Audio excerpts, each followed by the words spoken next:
welcome back, guys. Hello, Rockets Nation. It's your host, Preston, here, and I'm joined today by the usual Pastor George and Dante. What's up, guys? Yes, sir. Yes, sir. How's it going? Yeah, definitely. What's up, Dante? How you been? It feels good, man. We had a 3-1 week this week, man. Young guys showing some improvement, man. And hey, I say, man, just happy, man. I don't care. We can win most of these games we want to. I wouldn't be mad. I wouldn't be upset. At least we seeing the improvement out there. But 3-1 week to start off this week and talking about it, it's a blessing. Absolutely. What's up, Eric Gordon? There's some improvement we're going to talk about. I can't wait to get to it. This week we're going to talk about the week slate of games, as you guys know, from last week to this week. And then we're going to talk about some changes, either from the start of the season till now, from players and coaching, what we noticed during this couple that win streak there that we had going on there, and then even the losses that we had there. Let's notice some of the noticeable changes here. And then finally, I'd like to talk about some comparisons between rookie or year two stars from past and present compared to some of our roster guys, whether it be Şengün, Jalen, whatever. But yeah, let's just jump right into it today. We're starting off with the first game that happened here. We started off with the Celtics game, Rockets v Celtics, a real grit and grind, dirty game. Final score was 111-109. That does not tell the whole story here. I really got to give it to some of the coaching efforts down low. I want to say we really made it a point to pound the paint.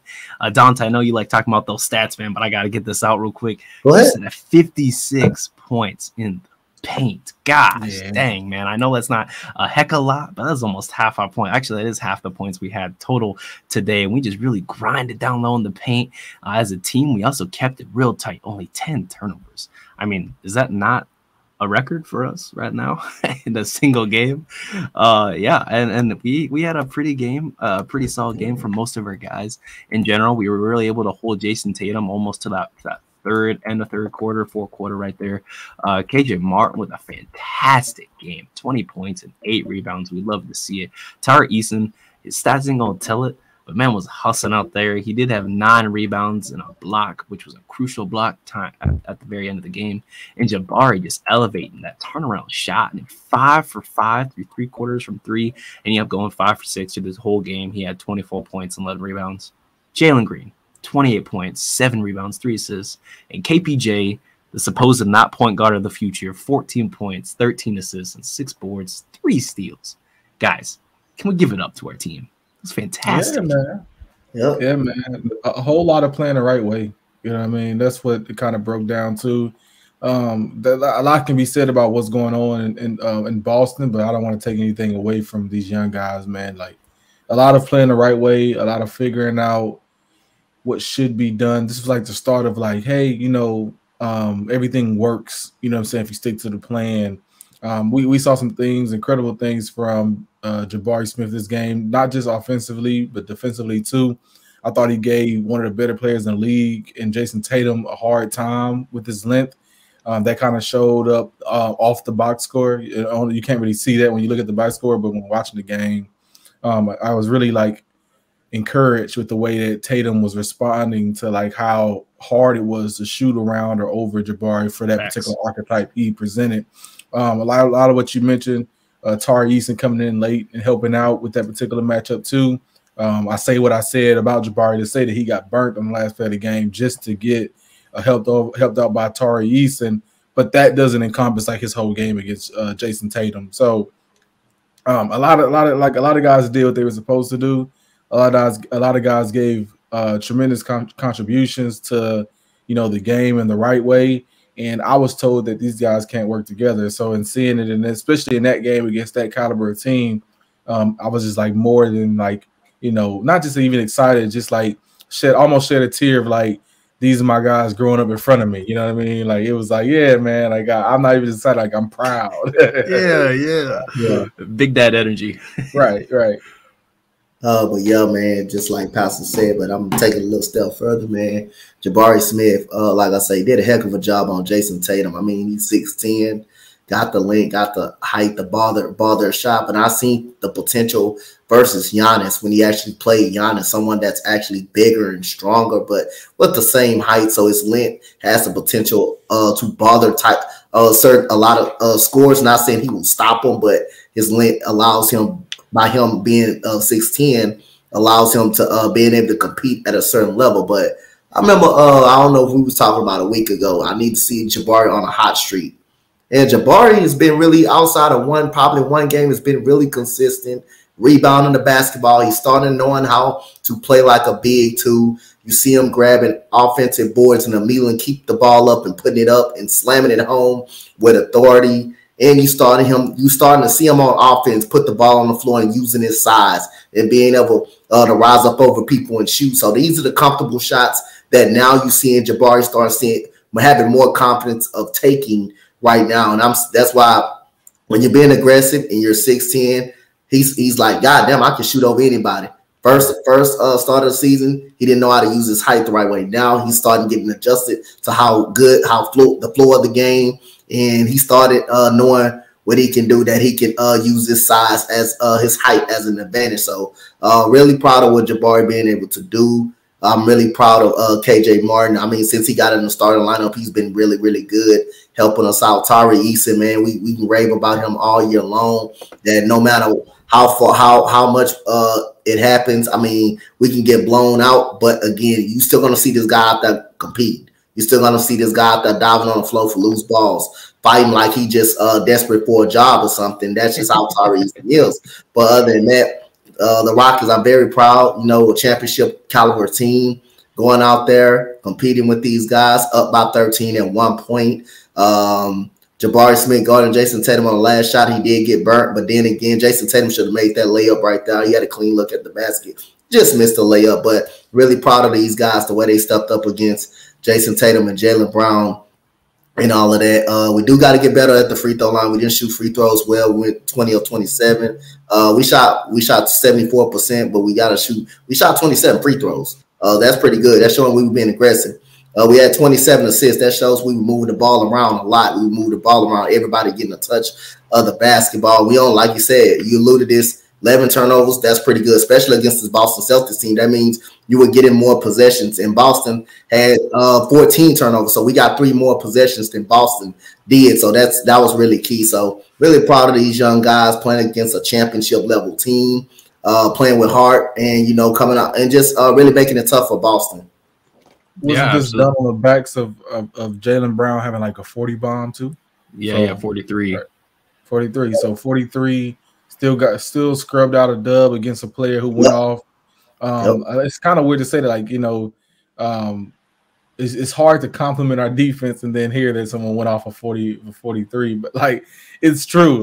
We had a game where defensively there are some things that you could have been elated about while understanding that Jaylen Brown was just on. So like I said, and to your point earlier, before we go on to the next, we had a segment about 2 pods ago about what we want to see or expect for the rest of the season, and that's what your point was. I think you were the one to make the point about the large steps forward for Jabari, and I was the one that was like, I don't even want to ask that much.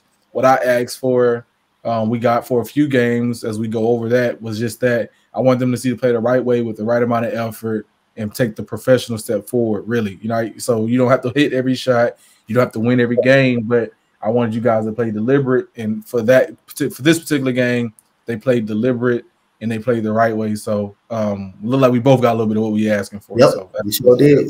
Yep. Definitely, yeah. That's your point, Pastor. Just in general, I mean, Jabari coming out here and shooting 82% against the top 5 defense in the league.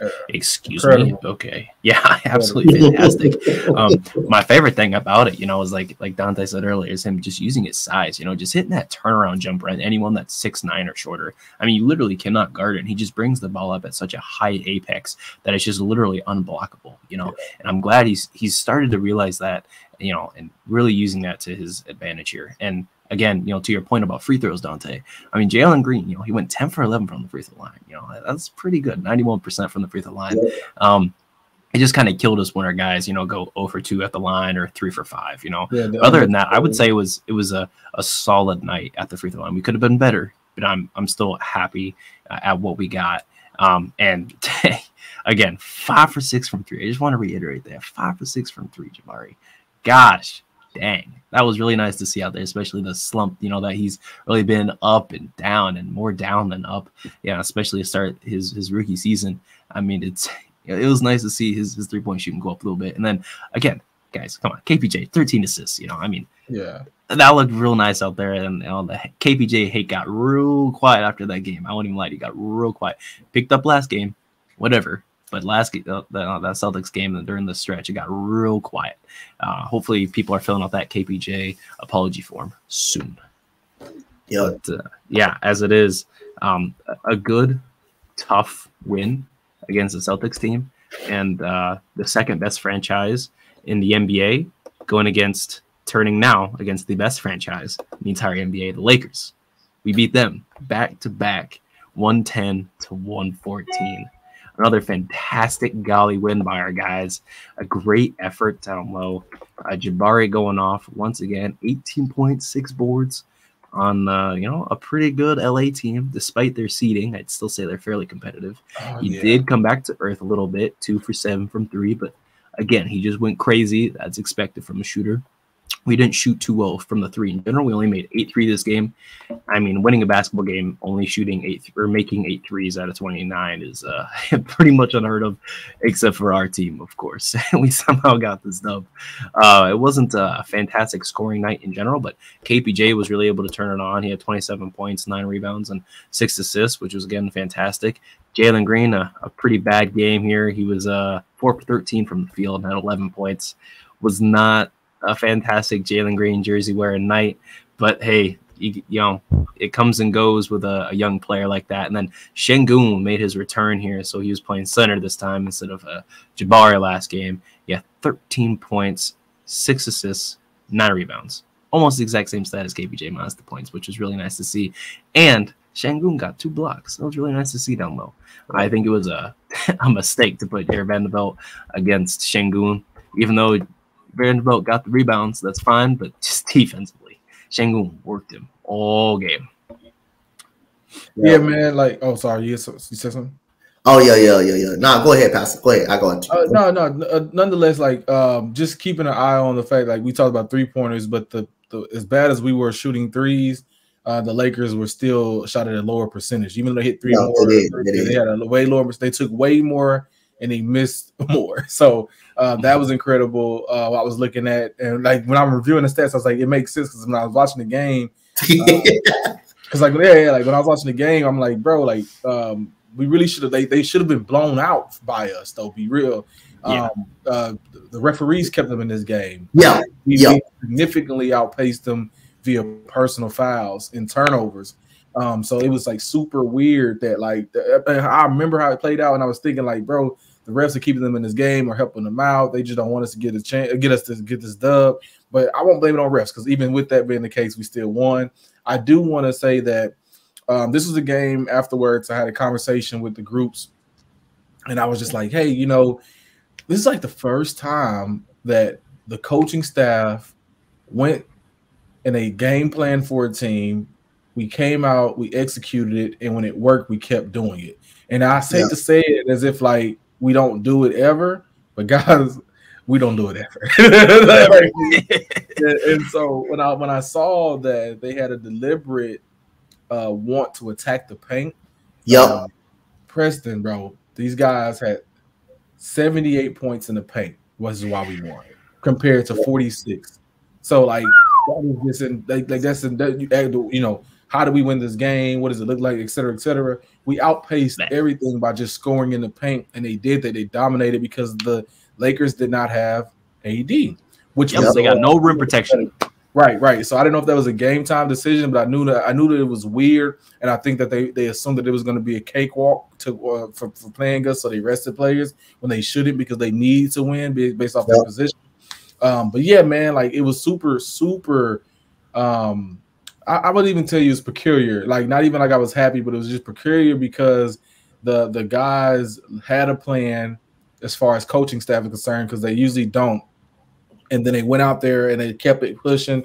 Even at some points when I was like, I was afraid of like, Tate coming in, or they took people out slightly early. Like, no, like they actually like, kept it. Like they just kept the pedal to the metal. They kept it coming strong throughout most of I would say through 3.5 of the quarters with slight mistakes or hiccups here and there. The coaching's game plan definitely was like on point. So I have to give Stephen Silas credit here. This is like one of the first few and rare times you hear me say something great about Stephen Silas. This is one of the best coach games from Stephen Silas, understanding how to play, how to protect the win and stuff like that. But yeah, man, like they went out, they attacked the paint, and that was deliberate and it worked. And yeah, man, like they did that. So it helps our how do you win and how do you coach, how do you follow a game plan mindset. And that's how you encompass or instill confidence into these young guys when they can trust you that you know what you're doing that can help us win. Thanks. Yeah, definitely. So when we push this out there, we need to put on that title. Pastor finally gives Stephen Silas the credit. Hey, you deserve it. On up to it, but yeah, definitely 1000% agree with Pastor on that. They kind of knew Anthony Davis was going to be out this game. So the Lakers were expected to walk all over us due to them being in a playoff push. They didn't expect us to come out to play, and they kept attacking the paint. And the referees made some bogus calls. The technical on KJ Martin was just bullshit. I don't understand what he did right at that point. Yeah, I don't know if he yelled at somebody, yelled at the referee, but I don't. He clapped at the ref because he wanted to get the foul. I don't think it was like a very internal clap. Yeah, I don't think he should have got a tech for that. But the refs did everything they could to keep him in the game. Every time we go to the lane, they were following us. They were following us all the time. But they shot 37 free throws. They shot 37 free throws. So they got the calls that we didn't really even get. They were letting them play ball. And we wasn't allowed to touch them. But other than that, we did dominate the paint 78 to only 46. We know we one of the best rebounding teams. We had 16 offensive rebounds, so we were offensive rebounding the basketball. And again, a lot of those shots from Malik Beasley were players stepping up on the screen and making it tough for Malik Beasley. Malik Beasley is a very aggressive shooter. They like to run him off ball screens, and the Rockets were right there every time they tried to run him off an off ball screen. So they did make it tough for him in certain defensive possessions. And I just liked the way they played. I just liked the way we played, man. We played sloppy. We had 18 turnovers. That's not good. That's not good at all. But again, I just liked the way we attacked the paint, and we won this game basically, attacking the paint, closing out the right way on the defensive side of the ball, especially when Malik Beasley was trying to get wide open for a 3-point jump shot. The defense was pretty okay. I'm fine with 5 steals, 3 blocks, but other than that, man, we turned the ball over a lot. That's what kind of kept the Lakers in the game with those 18 turnovers. And 20 points on fast break points. That's what kind of kept them alive as well. So other than that, man, I'm through adversity, we won this game. So other than that, good game plan by Coach Stephen Silas, knowing Anthony Davis was going to be out. And we just attacked the paint all day. Surprised none of y'all brought up KJ Martin, stronghold, and Hachimura, man. I'm surprised nobody brought it up. I wanted to leave that for y'all to bite on, but I'm going to bring it up before we switch, man. Go ahead. Right in the game where Rui Hachimura, and this is how we talk about paint dominance. As we dominated the paint on the offensive side, just know on the defensive side, too, we were dominating that side. Rui Hachimura tried to post up KJ Martin, but by the way, Roy is bigger than KJ. Yeah, he is. He did not move KJ a nickel inch. Like, I mean, it wasn't even close. It was the most embarrassing thing I've seen in my life. Worse than Cat and Cousins. Like, it was terrible. But yeah, man, like we hit our own and they did what they were supposed to do. And I congrats that particular game for them. They did a great job through and through. Minus turnovers, yes, but through and through. Milestone overs, and then the fouls in general. There were a lot of there were a lot of calls that really should have gone like 50-50 balls that they were definitely making sure to call against us. And like, who decided to make Austin Rivers a superstar, shooting 11 for 13 from the free throw line, and then Dennis Schroeder, his ex-team. I mean, he had 10 free throw points, so that means he had 6 total points on 10 shots from the field in general. You know, I did like the shit talk. KPJ showing around talking Dennis Schroeder. Like, so for me, like, and this is like, you know, another rare case of like, I don't know, man. Like, so I like it because I have to give it leeway, because if it was any other player, I wouldn't care, or no one else would care either. Like, I remember watching the game with people, and they were like, man, KPJ is going to get us in trouble, or KPJ, he's talking too much. But if it was like Jalen or Jabari, it'd have been okay. And that's why I was like, maybe I shouldn't harp so much on it, on that he was doing so. I wonder who made him mad. But let me say this, though. It frustrates me, Kevin, and I'm like your biggest fan, but it frustrates me that you only give the amount of effort you did. He was playing fundamentally sound defense, high effort offense. He was getting back to the ball. He said he played at a high pace because he was emotionally invested into whatever part of the game that made him upset, that made him invigorated to some degree, right? And that's frustrating for me, not just as a fan of him, but a fan of the team, because if I can't get this high level play from you often or more than once every however many games, that's frustrating in my belief or my trajectory plan for you. You know what I mean? So if you're going to come out and you're going to shit talk and you're going to come hard at the other team when it's personal, you have to have some level of motivation to do it again when it comes to like winning time in general. I said this on a pod before. I said this on Rockets Watch before, is that you should be offended that we're losing the way we're losing, and take offense of that and take the right steps to be better and a more effective contributor to the team. Not that he doesn't at times. I'm just saying that, like, what I saw this game was like, oh, there's no excuses you should be a paint dominant guard. Oh, there's no excuses the way you shouldn't be. Bro, there was a point in the game that he looked vintage offensively going to the rim of, I'm talking about deliberately with a vertical and power dunking. We haven't seen power dunks from KPJ since like 2 seasons ago. Seriously though, this amount said vintage KPJ. Yes, like seriously, no, like power dunking. Like he has a power dunk for, he goes to the rim and he lays up, or he looks to pass because they want to be a point guard. Sure, in this game he had a perfect amount of power dunking, finessing, scoot, while still facilitating effectively. You know what I mean? So like, I think that you got to come with it more than when someone pisses you off, bro. And that's like the only thing I have to say about my discernment about this particular game, about you being upset. Whatever pissed you off, great. I'm glad it worked out for you. I'm glad you did it the right way. You know what I mean? At the same time, bro, like, you gotta come harder than that, even when they don't piss you off. Even like, and if you're gonna be pissed off and play, find something every game to be pissed off and play like this. But yeah, man, that's all I'll say on that.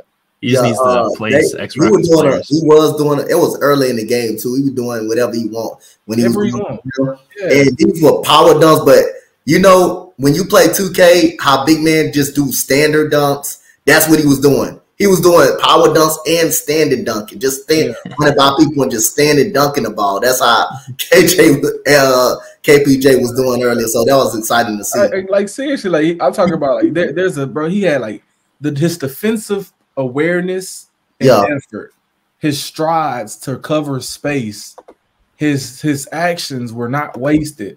It was like, bro, who is this guy and why is he playing playoff basketball? You know, it was like, when I saw that, I'm like, man, like I don't have, bro. If you, bro, I've seen you do it now. You know what I'm saying? So because I've seen you do it, I have no excuses, no remorse if you don't.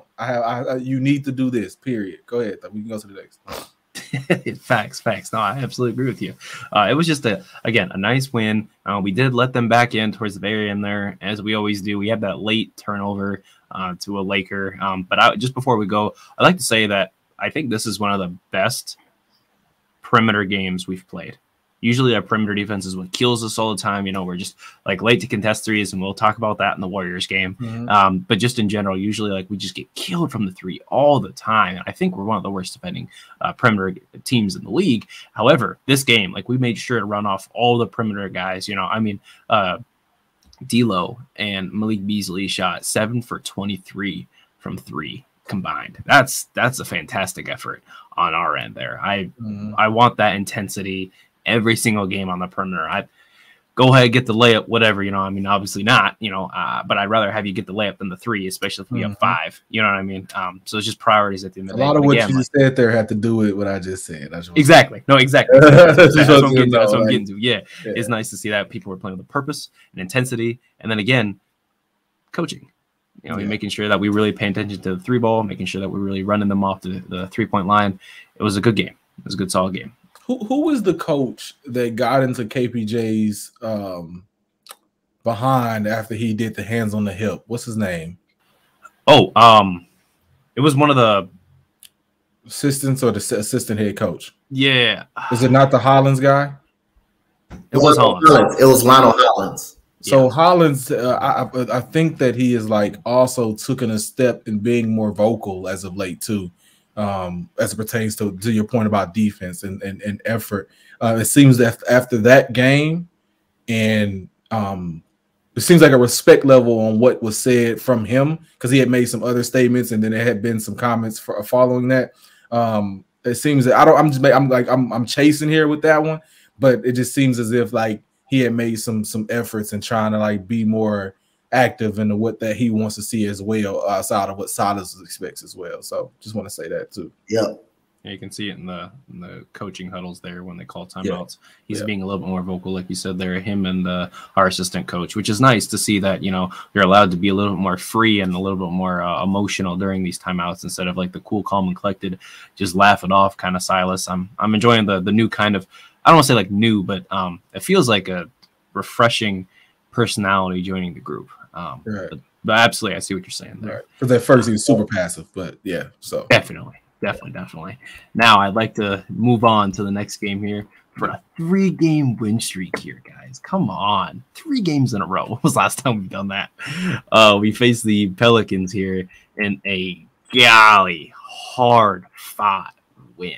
Oh my gosh, we're gonna get to the fun Jabari crazy game winner here. We're gonna get to all that here soon. But I would like to start off with saying we played some solid defense. CJ McCollum at 14 points throughout the night on 12 shots, which seems like it's not great, but man, keeping him to only 5 made shots on CJ McCollum, I think is fantastic. Jonas Valanciunas really tried to beast on us. He did have 17 boards and 22 points, but we did what we could, and that felt really nice to see. Jalen Green came out here with 25 points, which was nice. Şengün, 17 points. That Şengün battle, Jonas, was crazy. Them button heads at that timeout, man. I love that. I like the energy. And then, of course, the game winner from Jabari Smith here was really nice. And then KPJ, another solid win, solid game from him. 20 points, 6 assists, and 4 boards. I mean, just the consistency from him was really nice to see. And then Jayshawn Tate down low, he was getting some really nice buckets down low on the paint. Sometimes I forget how big he is. You know, not necessarily height, but just like muscle. He just go down there and put his head down. You just see in red for a second there. Get out the way. Josh Christopher, like we've talked about, or we're going to talk about in the next couple games here, I forget how he was in the G League. This man just plays so well. He's so fluid. I don't know how he was in the G League at all this season. It's absolutely incredible to me that he was shoved so far low on the bench. He did only have 6 points on 6 shots, but again, it's just the way he gets these buckets to me that always is absolutely incredible here. And yeah, we shot 34% from 3, which is really good. And free throws 17 for 24. So again, that 70% mark. But yeah, KJ here with 5 for 6, leading the team in free throws made. So yeah. Yeah, like before I get into that point, like one thing you'll find is consistent over how we play good. When we play good basketball, you'll see that our points in the paints, our effort is taken a lot more seriously on the offensive side. And that's what you will see over the last 3 wins we just talked about, is that the points in the paints were a thing. And this is something I was aware of before. Like I was before we even look at the stats. It's just in general, when you watch the game, you can see when they're getting to the rim or they're scoring at the rim, it opens up a lot of whatever we want to do or can do from the other points, or keep us in game or keep us close too. Because like whenever we're off from three, so off from three means that like either KPJ, Jalen, or Jabari isn't giving you what you need at the three. You have Tate, you have Shagun, you have Tate as well, and Tari as well going to the rim, and they're finishing well, and they're adding points to the score that keeps us close or keeps us within striking distance. Man, I will say though, like New Orleans was the better team in this game, and I don't want to get that like convoluted in understanding like what happened and how we won. I do want to say, like, when watching the game, I was like, the time there was a point, like 2 points in the game where they got out ahead of us, and they were embarrassing us to some degree. Valanciunas specifically at one point, Ingram at different points. There were just points in the game or stretches where I had to say, let these guys fight it out. Let these guys figure it out. This is another good coaching stance from Silas for leaving Shingun in or bringing them back in at one point to continue to fend for his life, and he got better as the game continued, right? So, but yeah, man, like the Pelicans at one point, they were grown men in us. They were going strong against us. They were doing things at will, as it may seem, and we fought through it. And I think that's the part that like you kind of got to be aware of, is that they fought through it. They figured it out as it pertains to like, hey, if he's going to get this, I'm going to go at it this way. If he's going to come this way, I'm going to attack it this way. And they upped their defensive effort. You know what I mean? So like that kind of worked out in their favor. So when you look at how the game ended, when you talk about beating teams that are better than you, that are having better games than you, that are, more professional, older than you, etc., the only way you're going to do that, not only way, but like one of the main ways or most common ways in NBA is like giving yourself a fighting chance. If you're down by 10 in the fourth, you're not going to have that chance, especially if you're down by 20. But if you're down by 5, or in our case 6, right? Mm-hmm. And you're down to knock down a 3, KPJ, right? Jalen comes down and knocks down a 2, right? Foot on the line, right? And then you come down to hit a game-winning 3. Those are things and sequences that give you like the win. You feel what I'm saying? Especially when they pair that with good defense, and they did that. So, but yeah, man, like there was a lot of moments in this game where that we had to really overcome, saying the being young, getting sun, being the worst coach team, being the bad team in this particular game. And they did that. And as we, like I said, I can hear them live, people complaining and like, yeah, but at the same time, they fought back. So I can see like, be praising these guys too. Yes, doing specifically when they're fighting back against Valanciunas, who's dominating him, but still being a plus effective against him and helpful towards the win. So that's all I'm gonna say on that. But yeah, man, like they took on grown men and won, and they did that by keeping the game close and also hitting clutch shots down the stretch to help us get that particular win. So it was awesome to see. Thanks. Yep. Like what Pastor said, third quarter pretty much got out of hand pretty much in that third quarter. First and third quarter. First and third quarter. I think that was the game that we started off early in that first quarter. We started out really early. They got back in the game in the second quarter. I believe that was the second quarter that they got back in. Right. Middle of halftime, they had a 5-point lead going into halftime. They come right out of halftime. And as soon as Valanciunas and LP gets right into it, Valanciunas just start grown manning him. They started getting whatever the shot they want to, and they had fun doing it. And when you look at their bench, they had fun. But I like the way we fought back. I mean, something that we're not used to doing this year. We normally get punched in the mouth. We normally go down. We normally get TKO. We normally don't get up. Yeah. Actually, exactly. Yep, we actually got up. We actually got up and fought, especially at the end of that third. At the end of the third quarter, till middle of the fourth quarter, we actually got back and fight. And New Orleans got really too comfortable. They thought they had us put away. But again, if you can stay in the game, and this is something, especially if you're in a playoff stretch and you're a playoff team, you want to make sure you put these type of teams away. You want to make sure you do it, because if you allow these type of teams like us to stay in the game, we'll find a way. We'll find a way to beat you, and that's what we did. We found the way. We were able to get turnovers. Like KPJ we get a turnover. KPJ immediately steps behind the 3-point line with Brandon Ingram. It's right there. He pulls for a big time 2. I think that they changed it to a 2 because his toe was on the line. No. That was the next one. That was the last game. Yeah, that was the game that we actually lost. But at the end of the day, man, I say, man, I liked the way we just fought back. And for Jabari just to take that shot with confidence again. Another shot with his height, got him the jump shot, got him the shot. It was a clean look. It was actually a good look for Jabari Smith and having that confidence and knocking it down. So at the end of the day, I like the way we fought back versus the bully. They were bullying us at first, and I just liked the way we fought back, something that we're not normally used to doing. And, you know, that just makes me proud as a fan to see, you know, we may lose most of the games because teams are really, really good and really better than us. But, hey, you give them a fight, hey, you bound to have some success, and that's what the Rockets did. Like Pastor said, they fought back. They fought back in that fourth quarter, and we ended up winning the game.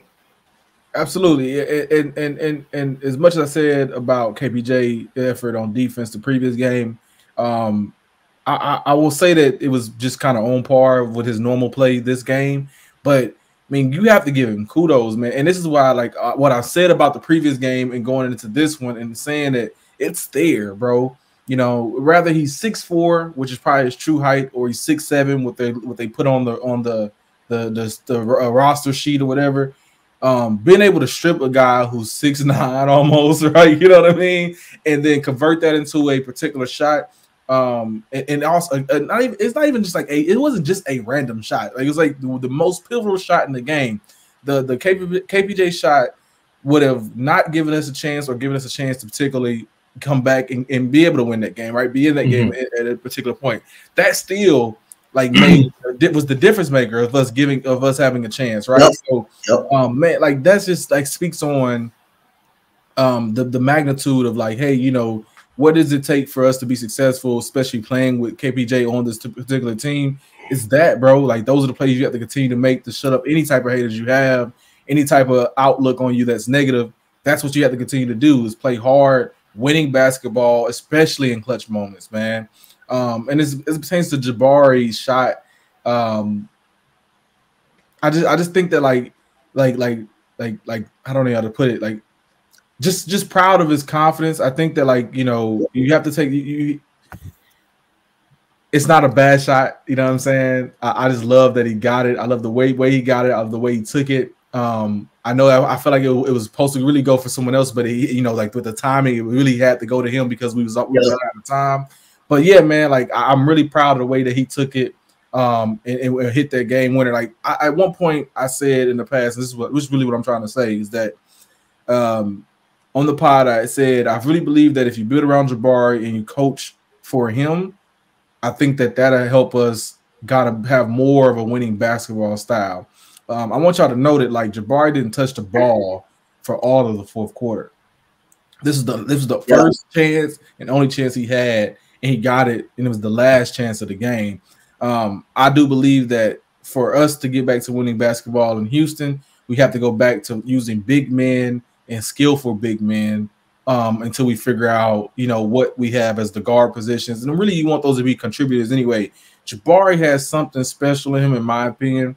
And I know that it was hard for me to explain that to people, because I said this one on the podcast before. It was just like, it's hard to explain that when he's bad, but you have to compare that to being 19. But taking those particular shots and not being afraid to do it, even after his history, if I gave you his report card for the season and said I want him to take the shot, people would look at me crazy. You know?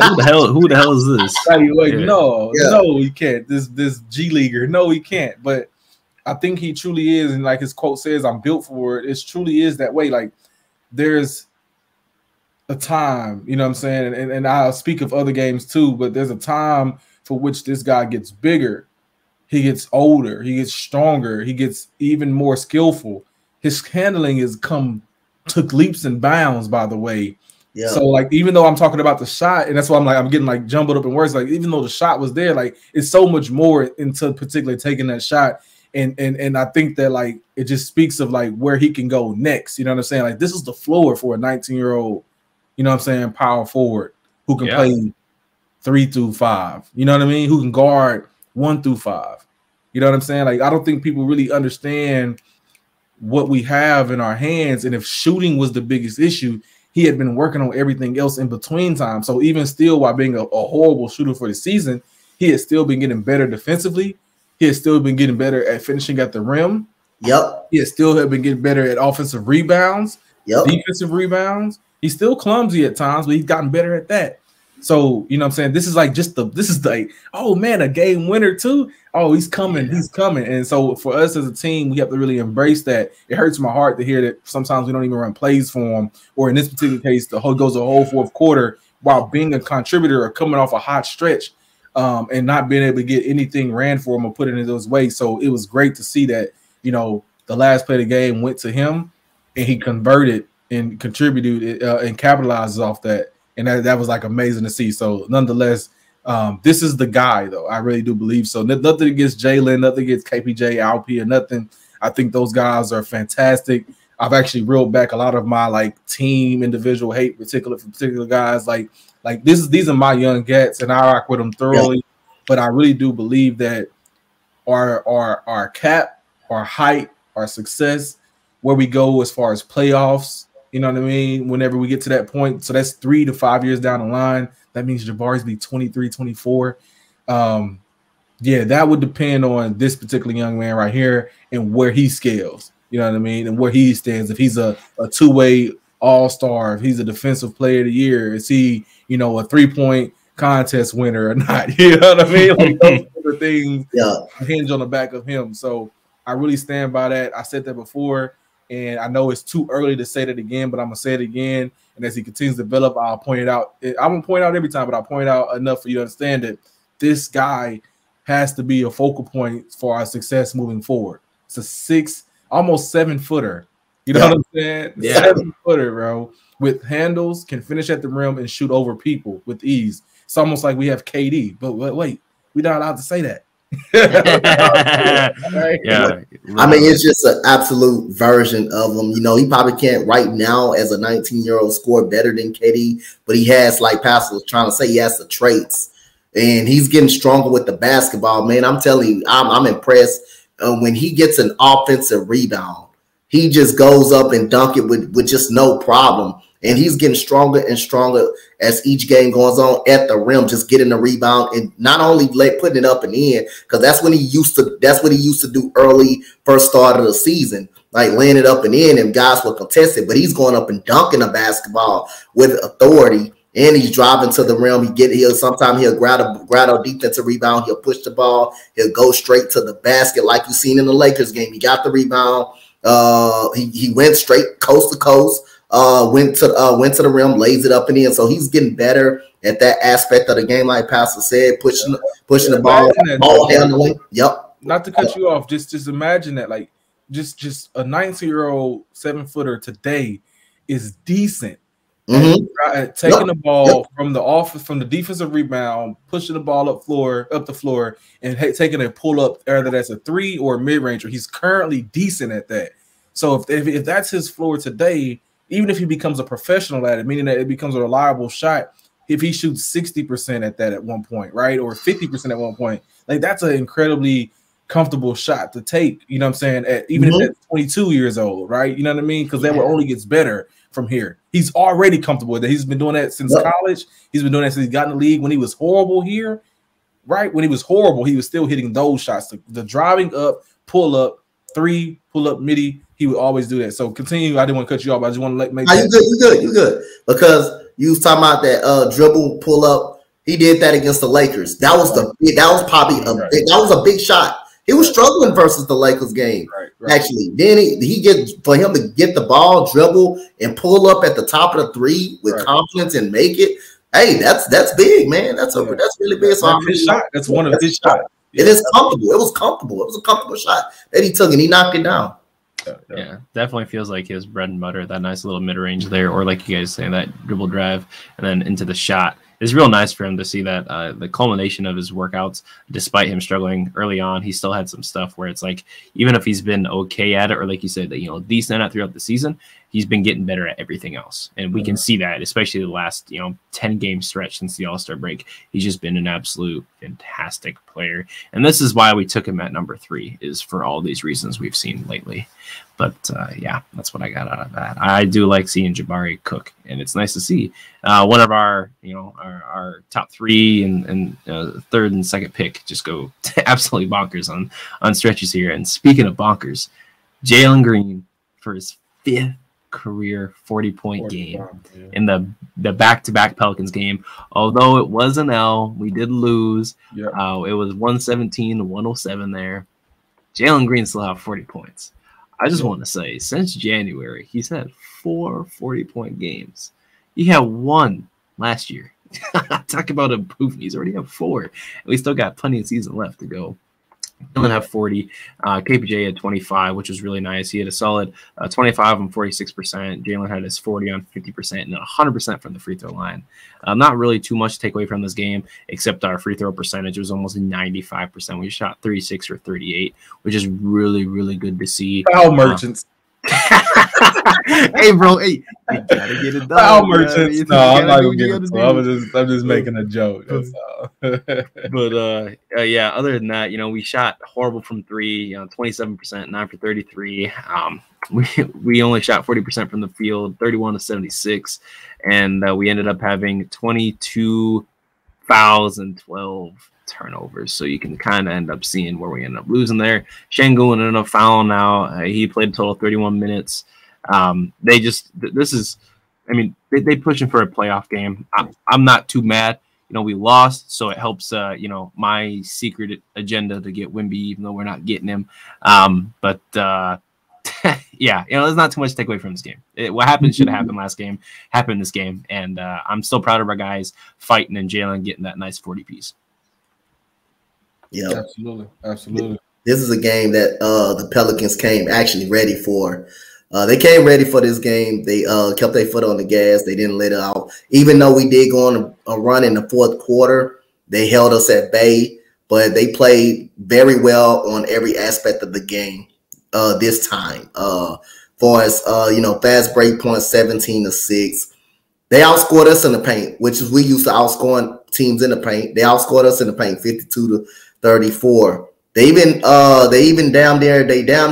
out rebounded us by 3. So when you look across the board, you know, they played better, except the free throw line, probably except the free throw line. They were hitting 3s as well. So this is a game, you know, they were the better team, even though they were the better team last game, but they didn't look to put out the gas. McCollum, Brandon Ingram was able to hit some shots, you know, to put us away. Trey Murphy was able to hit a 3-pointer in the corner. We was making a run to pretty much, you know, keep us at bay. So they came out ready to play, knowing that they lost the last game that they probably should have won. So they made sure they didn't lose this game right here. So, but they was on us from start to finish. We only had probably one good quarter. That was the 3rd quarter, I believe. That's where we outscored them. But other than that, you know, they made sure they made all the right plays. They executed better than we did, and we lost probably on all phases except the free throw line.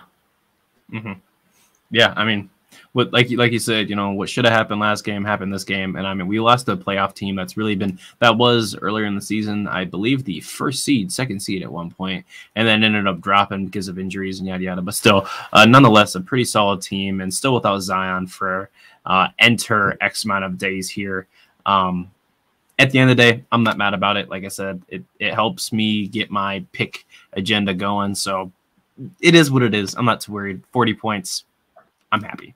It was a good hard-fought win. Hard-fought. Y'all need these picks, man. Y'all need picks. Y'all kill me with these picks. We can go to the war. You talking about foul merchant, man? I'm the pick merchant, man. I want that. I see. Yeah, I see. You know, I mean, like they not. One, Wemby doesn't even fit this particular team. As far as we're gonna make him fit, don't worry. We can't, bro. Like I put this on Twitter, by the way. You know, they don't like. I try to bring Twitter past into the pod, but like I put this on Twitter, and it concerns me. If you think that Jabari was getting dogged, or Şengün was getting dogged by grown men, I want to just project what would a Wemby get dogged by a Giannis Antetokounmpo. Hey, hold on. You just like named the strongest player in the league. Come on. No, I mean, I could with Jonas Valanciunas. Jonas Valanciunas have a field day with a Wemby all day. Okay, so I'm just saying, like, when you talk about, you know, players like one, the NBA guys is not giving you number one. I want y'all Rockets fans and all to know that no matter where we are. That's what I'm saying. We had the worst record literally the past 2 years. We still didn't get the number one pick. Yeah, well, I mean, not even just that. Like, that we don't deserve the number one pick. There's nothing that has pointed that out. Like for real. Like the Pelicans. Remember when the Pelicans got one and what happened with them? NBA guys was like, AD man, a 304, man. Like, you know, let's get them. You know what I mean? Mm-hmm. Or somebody paid out of pocket for it. I'm not gonna put on conspiracies out there. But anyway, the long story short, we love conspiracies. I'm joking so bad. But the point is like we definitely would benefit more or less from, believe it or not, Brandon Miller. My favorite. That's my favorite guy. Yeah. Well, he's not my favorite. My favorite is Scoot. And I've said this before. I have been open to the Wemby situation. I mean, I don't know. We don't have to go long on tangents on the draft talk, but since you are the draft merchant, I just want to get it off my chest. I've said Wemby makes sense, but that was really during a time where I didn't really see how the Şengün and the Jabari stuff will play out. I now understand that there is a route where Jabari is a 5 at times. Mm-hmm. Yep. So with that being the case, because I really view Jabari as like a 3-4 tweener, but if he can actually develop and get stronger while still keeping, and he would benefit from getting stronger anyway, but if he can keep the same rhythm or get better at the rhythm from shooting while getting stronger, then we would benefit tremendously from having Scoot here, actually. And I said that because, and this is something this is like breaking news, guys. I would prefer Scoot on the Houston Rockets because if you understand how well we played when Kevin Porter Jr. is a facilitator, then you understand how well Scoot would affect winning on this team. It's almost like Scoot knows anyway because he tweets about it. He posts about us all the time. Yeah, he does. Imagine a world, and we can go into speculations even more after we talk about the final game. But imagine a world where we get a developing Scoot, right? Because Scoot is how old at this point? 20? I think Scoot's still 19. He came right out of high school to go to the young league. Super young guy. So you get to develop him for 2 years. You get already contributions from KPJ. Jalen Green is going to continue to take his step forward. And if you do end up with a Harden, those are 4 guards. And I don't care so much about what about Christopher? What about Ty? What about Knicks? I'm not here to argue and debate players who are fighting for roster spots on any team in the league. I'm talking about players who are contributors and high talent assets. You remove Ty, you insert Scoot, you get James Harden, you have Jalen Green, you have Kevin Porter. Any combination of those 4 guys can play on the court together and give you effective guard play, which is fantastic to see. Even if it's just 3 of those guys, any 3 of those combinations, whether it's just Scoot, just Scooter, and just Jalen Green with one of those guys, it's just like those guys give you a combination that will yield high assists, high scoring to some degree. You know what I'm saying? So I think that's where like my comfort resides. The only reason I was hyped on the Brandon Miller pick, being that I think that he knows how to contribute without being in the way. And if you have to go 3, 4, 5, you can go Brandon Miller, Tari Eason, Jabari Smith in games where you need that Şengün isn't able to give you effective center play, or Şengün is like not give you a matchup advantage that you may need, right? So I think that we can benefit by bringing a better forward in via Brandon Miller and then and dominate with that. So it's super awesome. I think that Wemby just doesn't fit an ideal mindset for me. You know what I'm saying? It doesn't fit a direction or plan that's effective. I'm sorry, bro. I'm so sorry. I'm having a heart attack over here, man. I know, man. I know. Wemby can't fit. Right. Because like even then, like so imagine like a raw talent. Like remember Yao Ming was a raw talent, even though he was really good. When he finally got good, he finally got injured. You know what I'm saying? So it was like that type of stuff, it bothers me when you talk about archetypes and winning basketball and how to put rosters together. You know what I mean? So Wemby is definitely the most iconic prospect coming in, and it will definitely be a sight to see wherever he goes. But I'll be the first to tell you, like, I'm okay with him not coming to Houston. I want, Scoot. I want Brandon Miller. I want Keontae George or something. Like, hey, Pastor, boy, you hit the nail. I brought that up to Jonathan last weekend about Keontae George, man, from Baylor. I mean, not nothing about his name being George. Yep. Yeah, okay. I say I won't be crying and moaning about it if we don't get Wemby, man. Yeah. Like I say, I'm okay with the Scoop or Brandon Miller. Brandon Miller also a guy that don't need the ball to be effective, but you can do it either way. He can have the ball. Shooter, yeah, he's a hell of a shooter. He plays off the ball and he can create his own shot as well. So he can do it all. He can actually do it all. Keontae George is a sniper. He can shoot, put the ball on the floor. He makes tough shots. And Scoop Henderson, man. So I will be happy. But like I say, Brandon Miller's like my favorite guy in the draft. That dude can play, man. Him and Keontae George, them guys can hoop. And let me say this too, like a world where, and I've only ever bring up the James Harden stuff because of the rumors, so I'll say this: a world where if you end up with Scoot and you end up with James Harden, and we have 4 guards, like you have 2 players, actually 3, because I think Jalen can play the 3 at times too, depending on how small you want to go. But yeah, like James can play the 3, Kevin can play the 3. And Jalen can play the 3, so you can have a 3-guard lineup if you needed to be super effective. Like it's so like, man, we get way more, not just playmaking but scoring. I mean, like fast and like a very flexible play. If we go anywhere away from Wemby, like we have way more, like I guess like fundamentally ideal teams without going the Wemby route. You know what I'm saying? And I think that just entices me more. So I'm sorry, Draft Merchant, Preston, but no, I can't get behind it. My thing is I do respect the thoughts here. I mean, those are some absolutely fantastic prospects we just mentioned and went over here. My concerns with Wemby are the same with Chet Holmgren. It's just health at the end of the day. I mean, like, how big is your frame going to be? I mean, we see with Jabari, right? Like, I mean, it looks like he's going to have a fantastic frame. If he fills out right, I mean, he's going to be a strong-ass Kevin Durant, man. Excuse my French. I mean, man, we really might have something on our hands here. Even Jalen Green's adding some muscle, which we've definitely seen. We'll get into that against the Draymond Green there.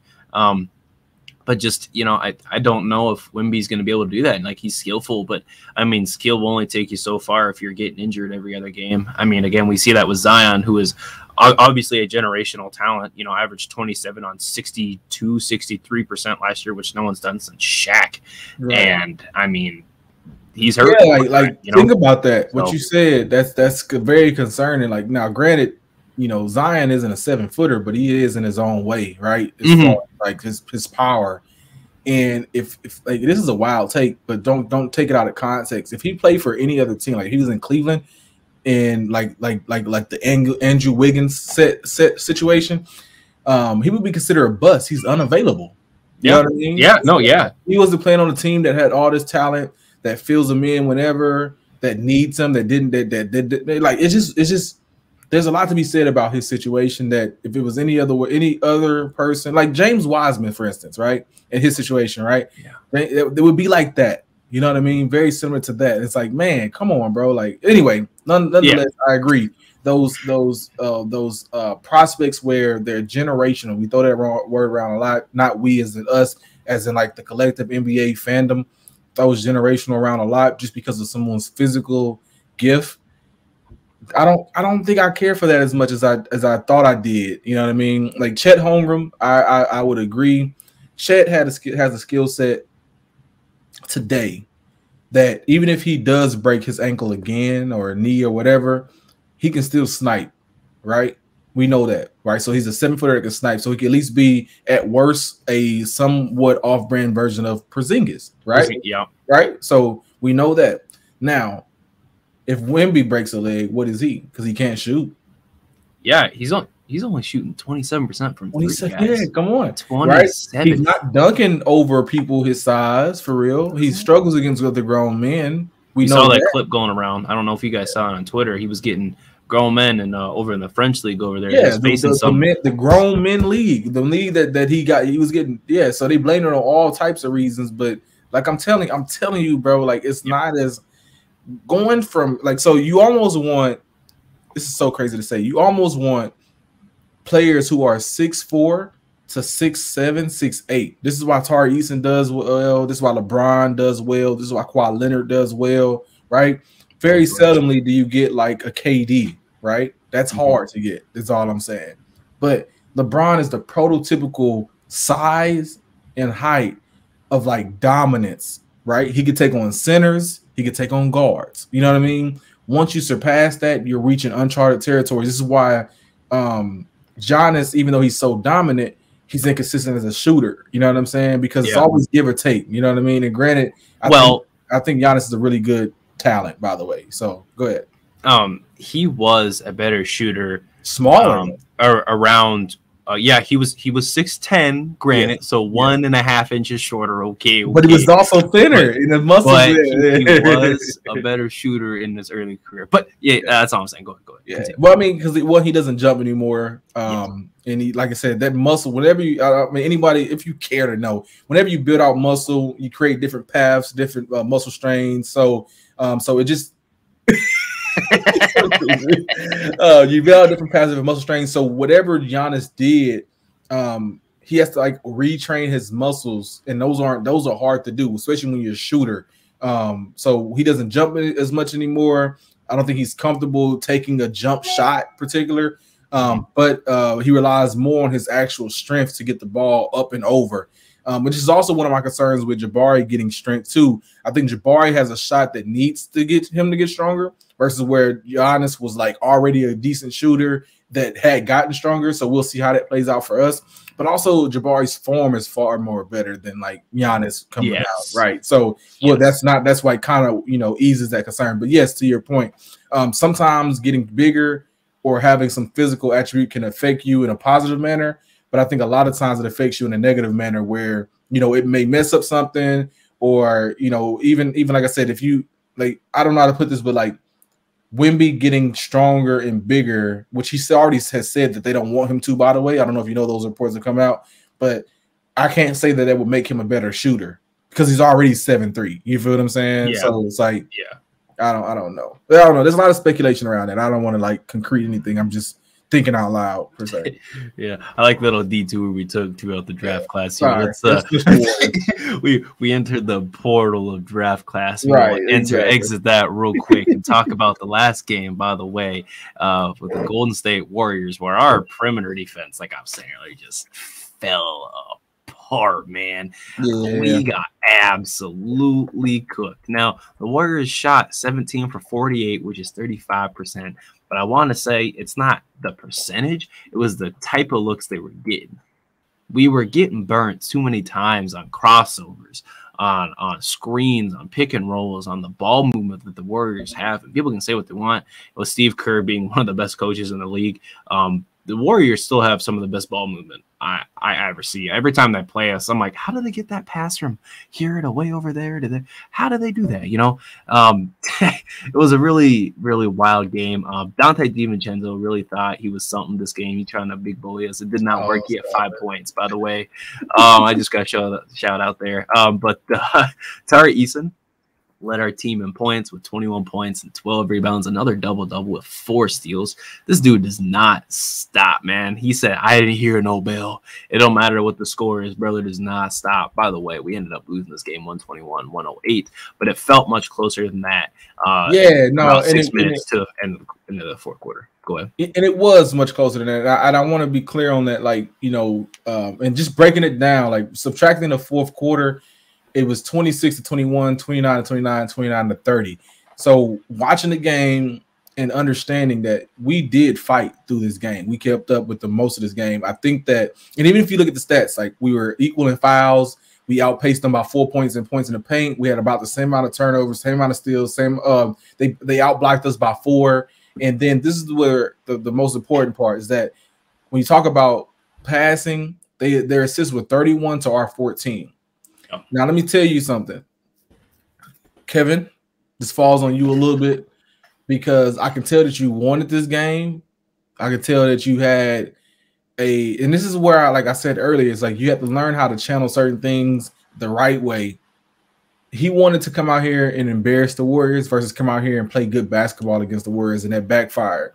And he felt like it was an opportunity because for whatever reason, he knows that he could dominate Curry as far as like his physical presence, but he still allowed like they kept Curry on the wraps for most of the game until it was too late. So yeah, it was one of those things where like I know you wanted it, but you have to understand how to play basketball the right way. And this is the game we got completely away from the things we've been doing before, right? The last four games before this, they played the right way. This game, they went back to my turn, your turn. I'm going to figure it out, hero ball, et cetera, et cetera. Non-complimentary basketball. Maybe they miss Shingun, I don't know. But nonetheless, though, when you're coming out here ready to play, when you come out here, you want to beat a team that you know that is better than you. You can't waste that by missing threes, right? 10 for 36. Like you can't do that. You know, like Kevin Porter had one of the worst games of his season. I can say that truthfully.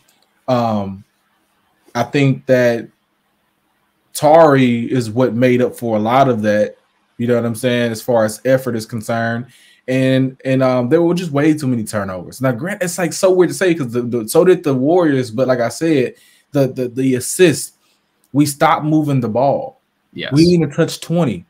You know what I'm saying? You know what I mean? Like even like in the fourth quarter, you know, we got outpaced and beat by a team that just knew how to turn it on in the fourth. You know what I mean? So it's just a lot of just inexperience and just like more want than know how. They wanted to do it, they didn't know how to do it. You know what I mean? And let me say this too, while I'm getting on Kevin's ass, I will say this about Jalen too. I don't care how many times you worked out with Stephen Curry in the summer. Okay, these are not your friends. Okay, every time we play the Warriors, he has this friendly, googly eye outlook. He must not know that we don't like the Warriors. We have ass kicked. You got drafted by the wrong team. You got drafted by the wrong team. That team did want you, but we got you. Okay, we wanted you. We got you. We spent resources on you. Play the fucking Warriors. Stop Google eyed, bro. I ain't never seen Jalen help other people up for real. He's helping Curry off the floor.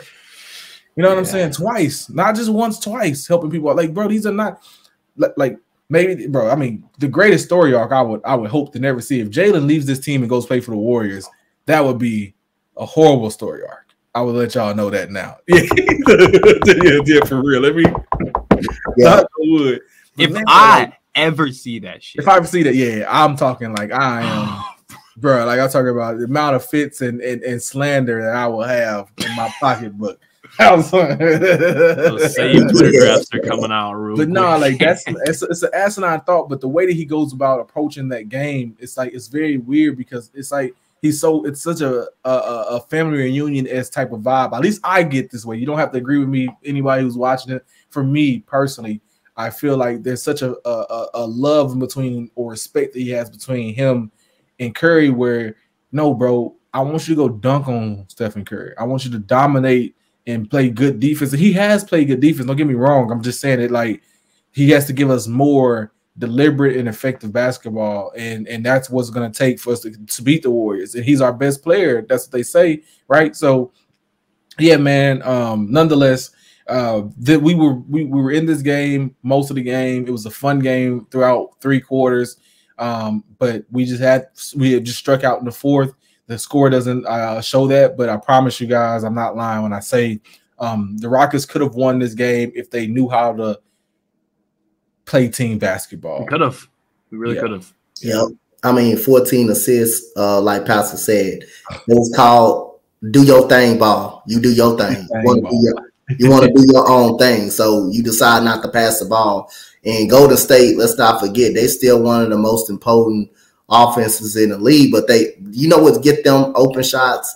If you ever watch their offense is more of a motion offense. They just they're number one in movement. Yo, they stay moving with the basketball. Every time you look up, you see an off-ball screen. You see a backdoor screen to get someone open. That's how they create most of their shots. They never stop moving. The ball never stays stagnant like we did. So that was the difference. You know, they always gonna be a team that's in that 26 to 27 assist range right there because it's so much movement without the basketball. Whether it's Clay, Steph Curry, whether it's Jordan Poole, someone always moving, someone always setting a backdoor screen, someone always setting a screen to get a shooter wide open, and that kills a lot of teams. And like I say, again, we was evenly matched. Like Pastor said, we were evenly matched pretty much until the fourth quarter. But you know what? Kevin Porter Jr., Jalen Green, you know, the two guards, you know, they decide to do their own thing. And when you decide to do your thing, do your thing, ball. Hey, I want to ISO. I want to do this. I decide not to move the ball around. That's not really good. And then you went back to the same habit, you know, that we was doing early, most part of the season. So again, 31 assists and stuff like that. They had 20 turnovers. We had 18 turnovers trying to do our thing. They had 20 turnovers. But at the end of the day, the 31 assists, them moving the ball, getting easy late backdoor cuts, getting easy threes and stuff, not switching on when you see the screen coming up. And then fast break points. Jonathan Kuminga just ate us up on the fast break points all night long. And then plus he hit a big three on the left wing. It was just pretty much an atrocious night for us on the defensive side of the basketball. And stop bringing Daishan Nix in like he does. Why did he play 20 minutes tonight? Oh my God! Come on, son. You got the wrong guard in the G League, Silas. We was just praising you, Silas, a couple games ago about your coaching decisions. You making big moves up here, okay? Then you make some dumb big-headed move, some old-headed move, and then your future point guard down. Anyway. Yeah, man. Goodness gracious. He killed me when he do that, dude. When this dude in the game. It's unnecessary. You have Tate. If you're not going to use Tata, use Tate. And I'll live and die by Tate in the post. And I'll be okay with that until we get a new guard, right? Real. It's like, no, ever do I want to see Daishan Nix. I mean, Daishan Nix made some incredibly horrible decisions. Mm-hmm. And it's crazy because, like, so did Kevin. But they didn't show up on a turnover because they would still convert. Like he would do some wild passes, but they would go to Tari. Tari would make up for it. Or they would just be high or just erratic, but they would still go to where they were supposed to go. There was no room for Knicks. As how sloppy we had came all the way until Knicks came in, there was no room to see Knicks come in, bro. I will say, like, minus the turnovers, like if you add 9 points that you usually get from Jalen and you add 7 points that you get from Kevin, like we're in this game though. Like just off of those, like it falls on those two players alone. I just want y'all to know that. Yeah, like, it does. It really like no matter how you write it up, like if you get 7 more assists from Kevin, which you're supposed to be at 10 to 13, it's just so much that should be expected from these two guys. I know they're super young. I know that they need more. I think Christopher also at some point gave some contributions, but that like it just can't be just him though, to be fair. But nonetheless though, man, those two players, Kevin and Jalen, they have to give more. They have to give more the right way. And whenever we're in the game, and also I guess like I said, I think we did miss Şengün, but when you're in the game and you go your turn, my turn, and I hate saying the turn, but when this game specifically just highlights that you understand that you're leaving points off the board because you're not playing the right way. When you just go down court, you take an easy shot, quick shot, you make it easier for the other team's defense. And then you give it for this particular team, when you make it easy for their defense, they're going to convert their offensive shots. Does that make sense what I'm saying? Like, that's just how it plays out for the Warriors. So, yeah, man, like we just left a lot on the court. And we just should have gave more, and it starts with those two guys for sure. Definitely those guys for sure. Jabari was 17-11. I can't even complain about that. So yeah, a good game from Jabari. He played some good defense. Immediately, this dude gets in the game. He turned the down ball over. He just threw the ball. Yeah. He threw. That's why the run. That's when the run started in the fourth quarter. We was right there. He turns the ball over. Warriors take off. But again, that what Pastor was talking about between Jalen and Kevin Porter, that's called doing your own thing. That's called doing your own thing, and that's what hurt us in this game. Absolutely. Most definitely. It was really unfortunate. I mean, this would have been my championship game, and I wouldn't have cared how the rest of the season would have gone if we would beat the Warriors. The slander on Twitter. Man, bro, if we could have stopped them from the playoffs, bro. Yeah. At the same time, though, y'all can say what you want about this. I want the Warriors to make the playoffs and lose in the first round, getting swept. I did post that on Twitter. That would be my real championship, is Warriors getting swept in the first round. I don't want them in the lottery at all. They were gifted with the second pick, and then they ended up also getting Kuminga and Poole. Man. I do not want them at all getting any more talent, because you know for a fact it'll be rigged if the Warriors get in the lottery, and I'm not a fan of that. You're afraidism is what you have, because I'm telling you, just if you look at it, historically speaking, the Warriors do not draft well, bro. They don't. They've got some good picks like recently, Curry and then Clay and Dre are literally the only one. Hey, you can go Monte Ellis or Steven Jackson. I can't even Sean Livingston.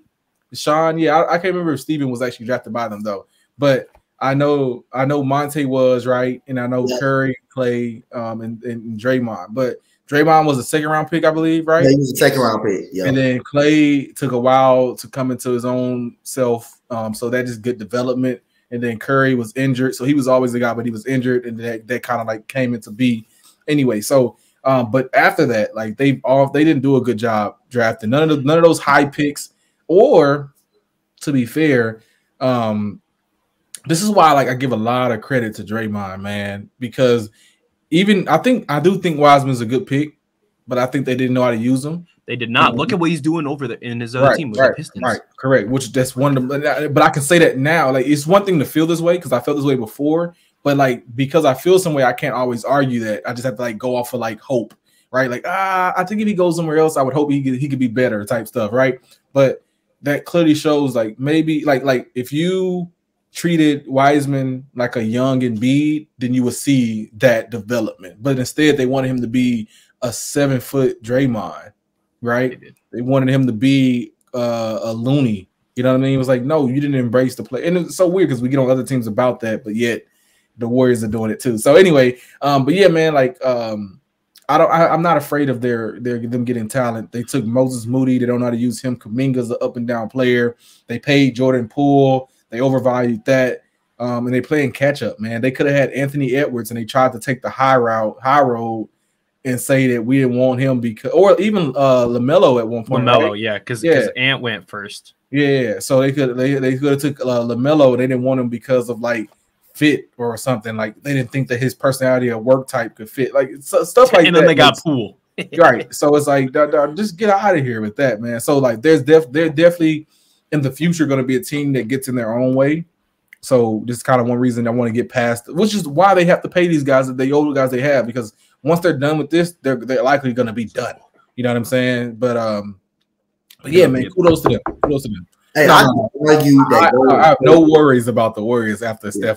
I can argue Golden State got lucky with Steph Curry because you remember if you go back and look at that draft, the Minnesota Timberwolves had 2 picks back to back in the first round. You know what the 2 point guards they drafted when they desperately needed a backcourt?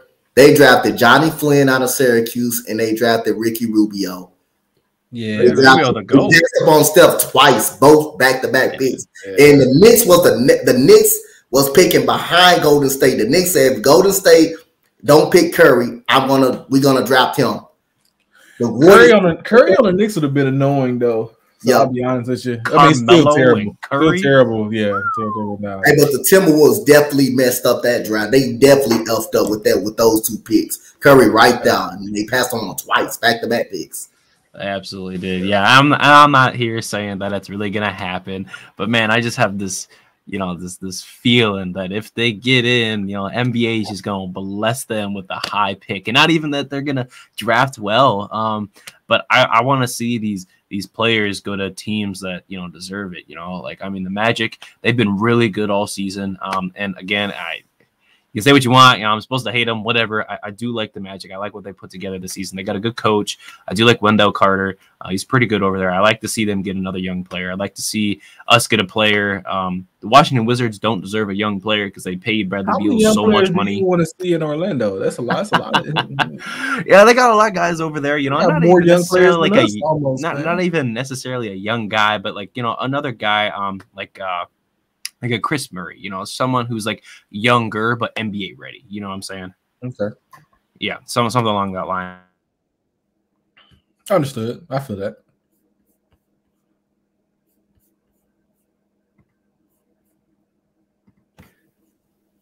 Mike. Okay, yeah, I thought I was tripping. Your mic is off. Your mic is off. Oh. Man, yeah. Yeah. We love those connection issues, guys. Thank you guys for holding on all year so far with my lovely mic setup I got going on here. I don't know what's going on with my box or something. But anyway, let's move on here. I would like to talk about what's going on. We've talked off and on about it so far, but it's time to enter the true segment of the noticeable improvements that we've seen throughout the season between coaching or even our players from the beginning of the season till even now. I would love to talk about some people like Jalen. Now, obviously, he's doing better this season, noticeably better. The eye test says he's playing better, but percentage-wise, you know, he's not necessarily doing better. He's shooting less from the free throw line. He's got less effective field goal percentage, less from twos, less than from threes. His percentages all around are down. However, I don't mean he's playing worse. He's averaging almost 5 points more than he did last season, which is nice. He's averaging a little bit more turnovers. That's fine. That's fine. He's also getting a whole nother assist than he was last season. He's averaging more steals this season, more blocks, more rebounds. So all around, his percentages might be down a little bit, but he's also averaging a lot more throughout the entire season. All of his numbers have gone up completely. Not to mention he's had 4 out of his 5 40-point games, not to mention a 42-point game, his career high this season as well. So that's also a notable difference. Something along with these wins that we've seen comparative from last year till now, or even the beginning of the season till now, is him guarding those backdoor cuts. You know, we saw against those Kings game earlier in the season that he was just getting burnt every time those backdoor cuts by De'Aaron Fox, which he is a nice, slippery, quick player, so it makes sense. But he was just getting burnt every time by him, and even Malik Monk. He'd do a backdoor cut run all the way out to the 3 and pop it, and Jalen's just didn't even know he's moving yet, you know. So I do see the differences here. Like when he was guarding Herb Jones earlier in the Pelicans, Herb Jones tried to do that quick run around backdoor cut. Jalen saw it. He didn't let that shit slide. KPJ, same thing. The backdoor cuts. He wasn't letting that shit slide with CJ McCollum. It was nice to see. And another player I like to move on to real quick is Şengün. Now, Şengün coming in from a bench player, right, behind Christian Wood all season last year, coming to this season, who was a bench player behind, what was his name? Bruno? Yeah, okay. Yep, he was Bruno Fernando. Yep. I can't believe we really had that happen. But anyway, Şengün now being a full-time starter, averaging about 15 and 10. It's fantastic on our end, you know. Yep. Is just beautiful, but he still lacks on the defensive end. So that's something he's got to work on, obviously. But it's year 2. He's a European center, okay? I can't name very many European centers that ended up being a solid defender. I mean, you look at players like Dirk. Dirk was a big 7-footer who could shoot, but that's all he could do was shoot. He was too slow. He couldn't do much else, you know. Now, Şengün, he got the finesse like Hakeem, but he doesn't have the Hakeem defensive mindset. So we'll see what he evolves into later on. I want to say him going from the bench to a complete starter role is all I needed to see. And even if Christian Wood was on our team still, I'd have to say that Christian Wood is either slotting in at the 4 or he's on the bench with Şengün on our team as of right now. Şengün is just an absolute fantastic player.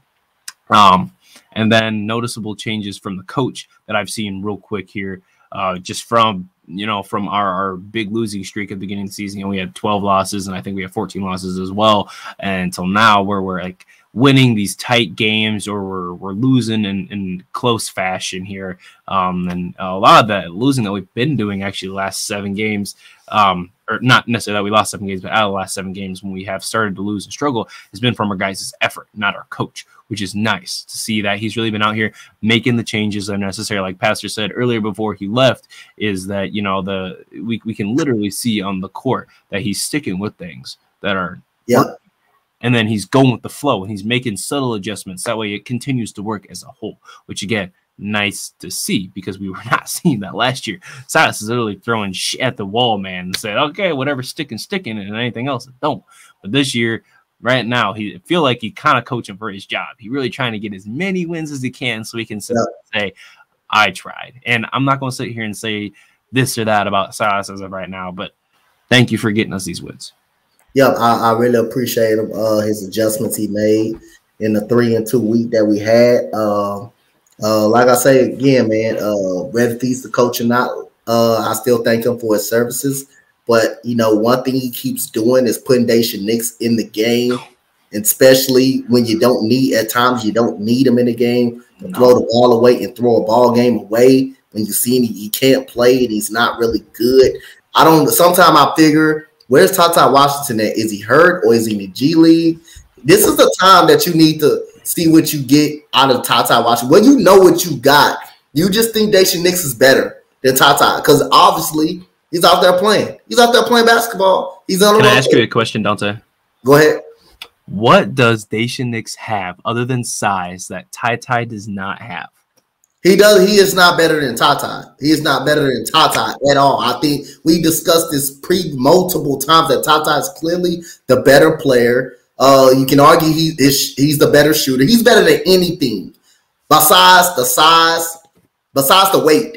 He's better, far better than Daisha Nix ever is right now. So Steven Silas, obviously he's playing him. He likes Daisha Nix more than Tata, so obviously he's playing him. But if we see Tata should be getting minutes and should be playing out there instead of Daisha Nix, then he can't see it. But other than that, I just like the way this 3-2 weekend. And you know what, Tari Eason, you know who we really remind me of by him shooting the 3-ball very well. And a lot of people coming out of the draft didn't think he was going to shoot it that well. His 3-point shooting was going to translate to the NBA. He shot the ball, 3-point shot, about 38% in college. And after I'll tell you this, I want you to tell me what's his 3-point percentage right now. I know it's at about 30, should be in the high 30s, like 37, 36. But he reminds me of a young, hard-playing Trevor Ariza.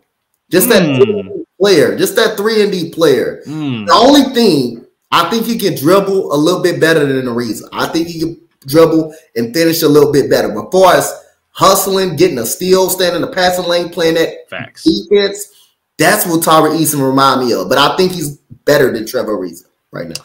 Yeah, absolutely. Yeah, to your point, I think Tari is shooting about 38.6% from. That's great. Yeah, great. I mean, that is a fantastic bonus to get out of Tari Eason, especially with his motor. I mean, once Tari fell to us, I was like, please take him. I was happy. I was saying, go get him. Go get him. Yeah. Go get him. Yeah. I like your comparison to Trevor Ariza. He always reminds me of early David Nwaba as well. You know, just like that solid 3-and-D player.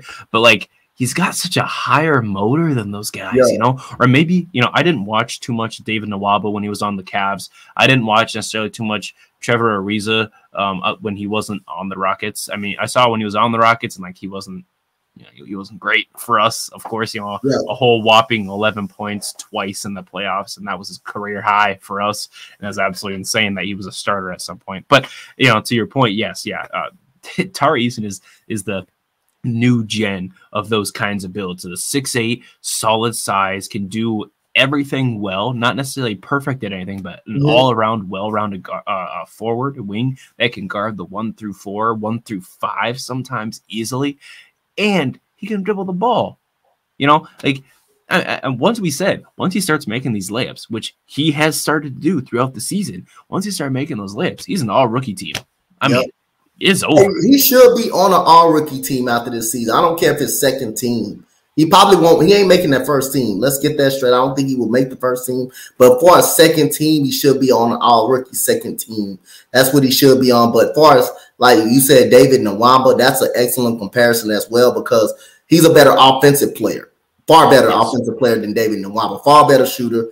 But their defense is very similar. They can play defense, and they know how to make it hard for an offensive player and make it tough. So Tari Eason, like I said, he's my favorite guy on the team. When I text on Twitter about Tari Eason, and I think that was his mother that replied, and was talking about Josh Christopher under the post. But other than that, man, Tari Eason just brings it every night, regardless. He can have all night. He'll still be out there playing. Shout out Mommy Eason, bro. She yes, shout out Mama Eason. I fucking love her Twitter, bro. Yes. She go crazy out there. She go crazy. Yeah, bro. But yeah, I think another player that's really progressed, and it's not going to necessarily show. And you said earlier, not necessarily going to show on the stat sheet, but Josh Christopher, man. I mean, everything he does, the second he steps on the court, bro, like I stand up, man. I'm like, what's he gonna do? What's going on? Like this, he's a perfect sub. Now, if this was if we were a better team, and if our players were, say this is like 4 years in the future, right? Yep. Jalen coming to the bench, and then you got Josh Christopher to sub him out. Woo, that's hell, man.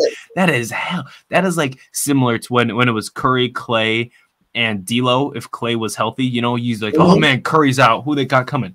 D'Lo. Yeah. It's just it's fantastic to be able to say we've got Josh Christopher at a sweet deal, a good pick. It's just unfortunate Silas doesn't use him. To me, we're gonna get to this when we compare guys earlier. Josh Christopher is literally like Eric Gordon 2.0 to me. He's got the pull up, the mid range. He can come in and be a heater when he needs to. He's got the 3-ball. He can go to the paint, and he's not the best defender. He's not the greatest playmaker, but boy's got handles too, man. Oh my gosh. I mean, in how he scored, the rate he scores at, and when he scores, they be tough scores, man. They be like tough scores. I mean, you talking about pull-ups at the free throw line, turnaround J's he's doing, and he's starting to become a better three-point shooter as well. So Josh Christopher, man, another favorite guy. It took Silas a while to realize that he should be in the rotation, and it took a damn Eric Gordon trade just to figure that out, as well. But again, he should be playing every single night. He should not be on getting inconsistent minutes. And when I look at the stat sheet, his minutes be so inconsistent. He needs more and more minutes, man. Yes. To show really what he could do, man. The man could be at least a 14, 13 point per game scorer off of the bench. And on a good night, when he got things rolling, he can have some of those starter minutes on a good night. It depends on who's having a terrible night. He can chip in now, and he can put the ball in the basket. But when he goes to the rim and when he goes to the basket and when he makes shots, you can tell a little fire comes in his face that I should be out there playing. I should be out getting more minutes every time he make a shot. And, when he make a big play, how pumped up he is, you can tell by his frustration a little bit when he makes a shot or makes a tough layup. Absolutely facts. I mean, it's like he's playing for his. I mean, every time any player steps on the court, other than the top 10 best players in the league, they fighting for their job. Like they're like, man, if I have 2 or 3 bad games in a row, or even one bad game, I'm going to the bench. I'm going to the G League. Like what Silas is doing to Ty right here, I really think is kind of hurting his development. Like he's too good to be in the G League. He's not learning anything in the G League at all. I just saw some highlights earlier on Twitter. I mean, Ty is dunking in the G League, bro. I didn't even know that dude could dunk. It's too easy in the G League for Ty. Well, I said it's too. You're not getting better going in the G League. I know you want to see him go down there and play a little more, but again, you get better by playing on the floor. On the NBA court. That's how you get better and better and start having guys adjust to the game. You ain't sending Jabari to no G League. You ain't trying to do that when he struggles. So all of a sudden, Nick should be the damn one down there working out in the G League. He should be the one because he played just like some of those G Leaguers that plays right now. The way he plays on that court. And now when Tata was actually playing, you see Tata get better and better. Yes. You see them get better and better. You start seeing them knock down the float a little better. His 3-point percentage starting getting a little better for us to start of the season. But you can't grow a guy if he's in the G League and you knowing he's dominating G League. This guy's too good, just like Josh Christopher. The guy was way too good to be in the G League. The man could be a G League MVP. can be a Hall of Famer in the G League, like Kevin Porter Jr. Remember when Kevin Porter Jr. got traded for us, how much he was dominating? He was dominating. He was an NBA player on a dot, but I see why he was in the G League because, again, that's getting his feet wet to get back in the NBA. I see why he was in G League, and he came up immediately and made an impact. But like Josh Christopher and, Ty Washington, they should not be in the G League. They're too good for the G League. They should be playing on this roster right now. Now, Josh Christopher is, but you have Ty Washington. He should be playing right now over Daishen Nix, Nix should be in the G League. He should be playing in the G League right now. Yeah, Daishen Nix can go win All-NBA first team in the G League and go win MVP of the G League down there, but he sure as hell is not on our team. And Daishen Nix, bro, I know you watch this because I see what you post on Twitter. I am sorry. This is no disrespect, but come on, bro. Like, you know what's over. I know you're trying to make a career, but, like, it's not us. If you want, you can go pull a Jeremy Lamb and go hang out with the Warriors. That's fine. They go find how to use you. But right now, either if it's just you or if it's Silas, combination of both, we is not the team. And we got the right to criticize Daishen Nix of what we see on the floor. But right now, you're not better than Ty Washington. Just tell you that right now. If you want to comment on that, you definitely could. Shout out Daishen Nix, bro. We got the right to criticize this team, and whatever we want to criticize. It's up to you to show us that maybe our mind will change. Facts, absolutely. And again, just come back to Ty real quick before we move on here. I just love Ty so much. Yep. When we somehow got him at the end of the draft, I was like, oh my gosh, we have a point guard, we got KPJ, we got Josh Christopher, we got Jalen. Dude, this is the future right there. That's our 4, right? And we got Jabari, Şengün, and Tari, and KJ. That's our core 7. Our core 8. Yep. And we're not even using half of them. Some of them didn't even get a start. The others in the G League. I don't understand the thought process behind that earlier in the season. Again, we starting Bruno Fernando, bro. What is he doing right now except sitting on the beach? Yep. It baffles me sometimes what the front office ends up doing. But at least I can say one thing the front office did right, other than drafting Jabari and Jalen Green, was finally getting Eric Gordon up out of here and to the Clippers, where he's just made a splash with Russell Westbrook and Paul George, Kawhi, and Ivica Zubac. I like him over there for the Clippers off the bench. He's a fantastic player. But, yeah, that's all I got for players and coaching improvements. Dante, do you have anything else before we move on to the next segment here? Man, like I say, man, I just want to see this team, close out the season strong and continue to get, get better and better, man. I just want this team to get better and better. I'm seeing a lot more fight, a lot more competitiveness in this squad, and we got to give credit where credit due. We might not think Steven Silas is the best guy for this job, but he's starting to learn how to adjust when it's a little bit too late. But other than that, we appreciate the adjustments that Steven Silas is making right now for this team, and we just ask for all you can ask for is just keep putting the right rotations in, man. Just put the right rotation guys in there, man. And just keep having these guys fight hard. And these guys also, we always know we're going to blame the coaches all the time, but there's times that we do got to start looking at the players and see if they can hard fought effort as well. Because it's not just coaching, it's players also that's out there giving an effort, not giving effort. Sometimes they're not helping each other. They're not fighting each other. They're not out there playing as a squad, just like what we saw against, the Golden State Warriors when Jalen Green and, Kevin Porter decide to play your thing ball, do your own thing out there. And other than that, though, it don't just always be on styles. They be on the players, too. The players got to hold themselves accountable. They be the ones on the floor playing. And, but I appreciate the fight, a winning weekend, something that is rare for us that we had all season long. But other than that, just keep fighting and keep putting up the maximum effort, no matter win or lose. If you fighting out there losing, we can deal with that. If you're giving up effort, we can deal with that. But if you're not putting up no effort, that's something as fans that we can't deal with. Yeah, we can't defend you if you don't put a maximum effort. Like KPJ, sometimes he be slacking on defense. We got to rank on him because we got to hold all of our guys to the same standard, And I don't mean to just call KPJ out. Jalen Green is my GOAT right now for the Rockets. And, bro, I've seen some shit on your defense right now. And I try to keep the agenda live. all the time, and it's hard. Sometimes it's really hard, but we work on it. We work on it. You young, we can only criticize them so far anyway. You know what I mean? And I mean, you can only criticize the team so much when you got Steven Silas as your head coach, as it is anyway. So you can only do so much, right? Yeah. But yeah, that's all I have. That's all we've got right now for player improvements comparative from last year or the year before till right now. So I would like to jump into our third and final segment here at an hour 40. We're in. I like to jump into our final segment here and do some player comparisons between some of our guys to either stars in the league now or stars in the prime, their past, and what their archetype might be. So I'm gonna start off. I've only got 2 right now, just because we cutting close on time here, so I cut it down a little bit. Okay.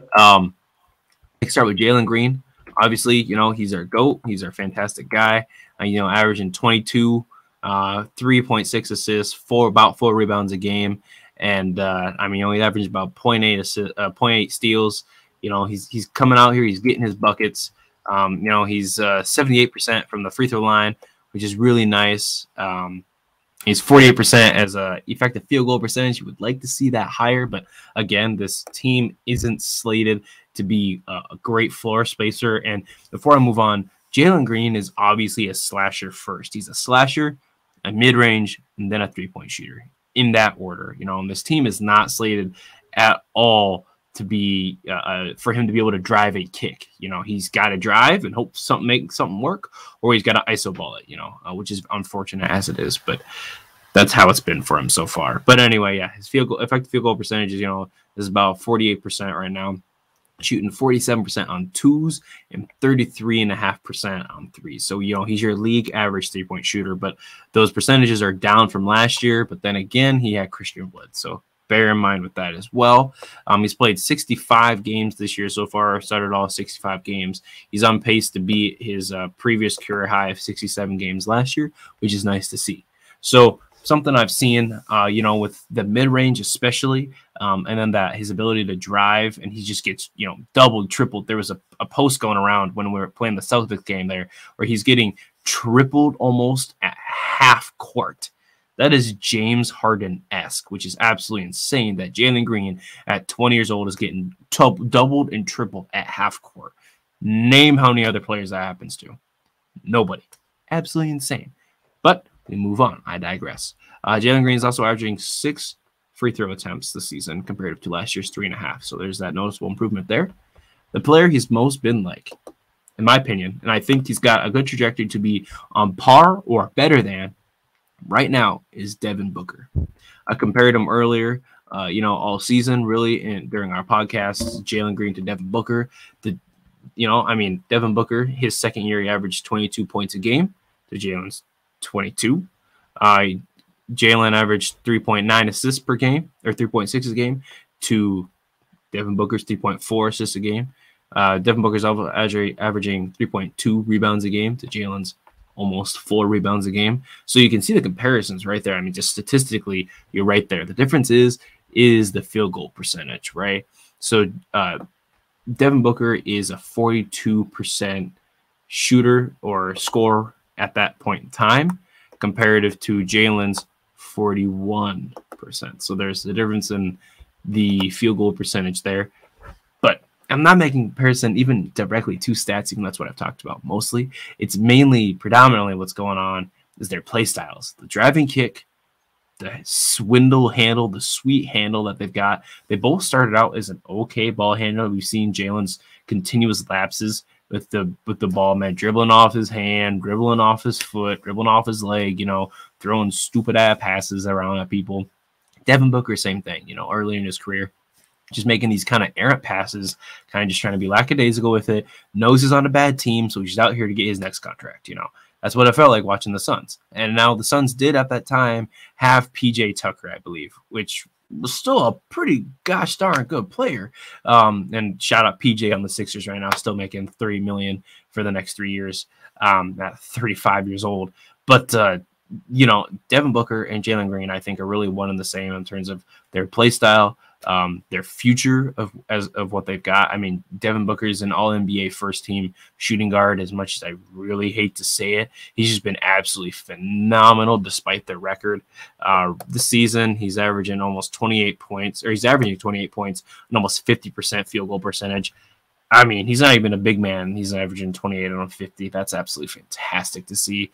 And his three-point percentage is 37%. So he's an above-average league shooter at 37%. So you have to guard him. He's shooting 6 threes a game.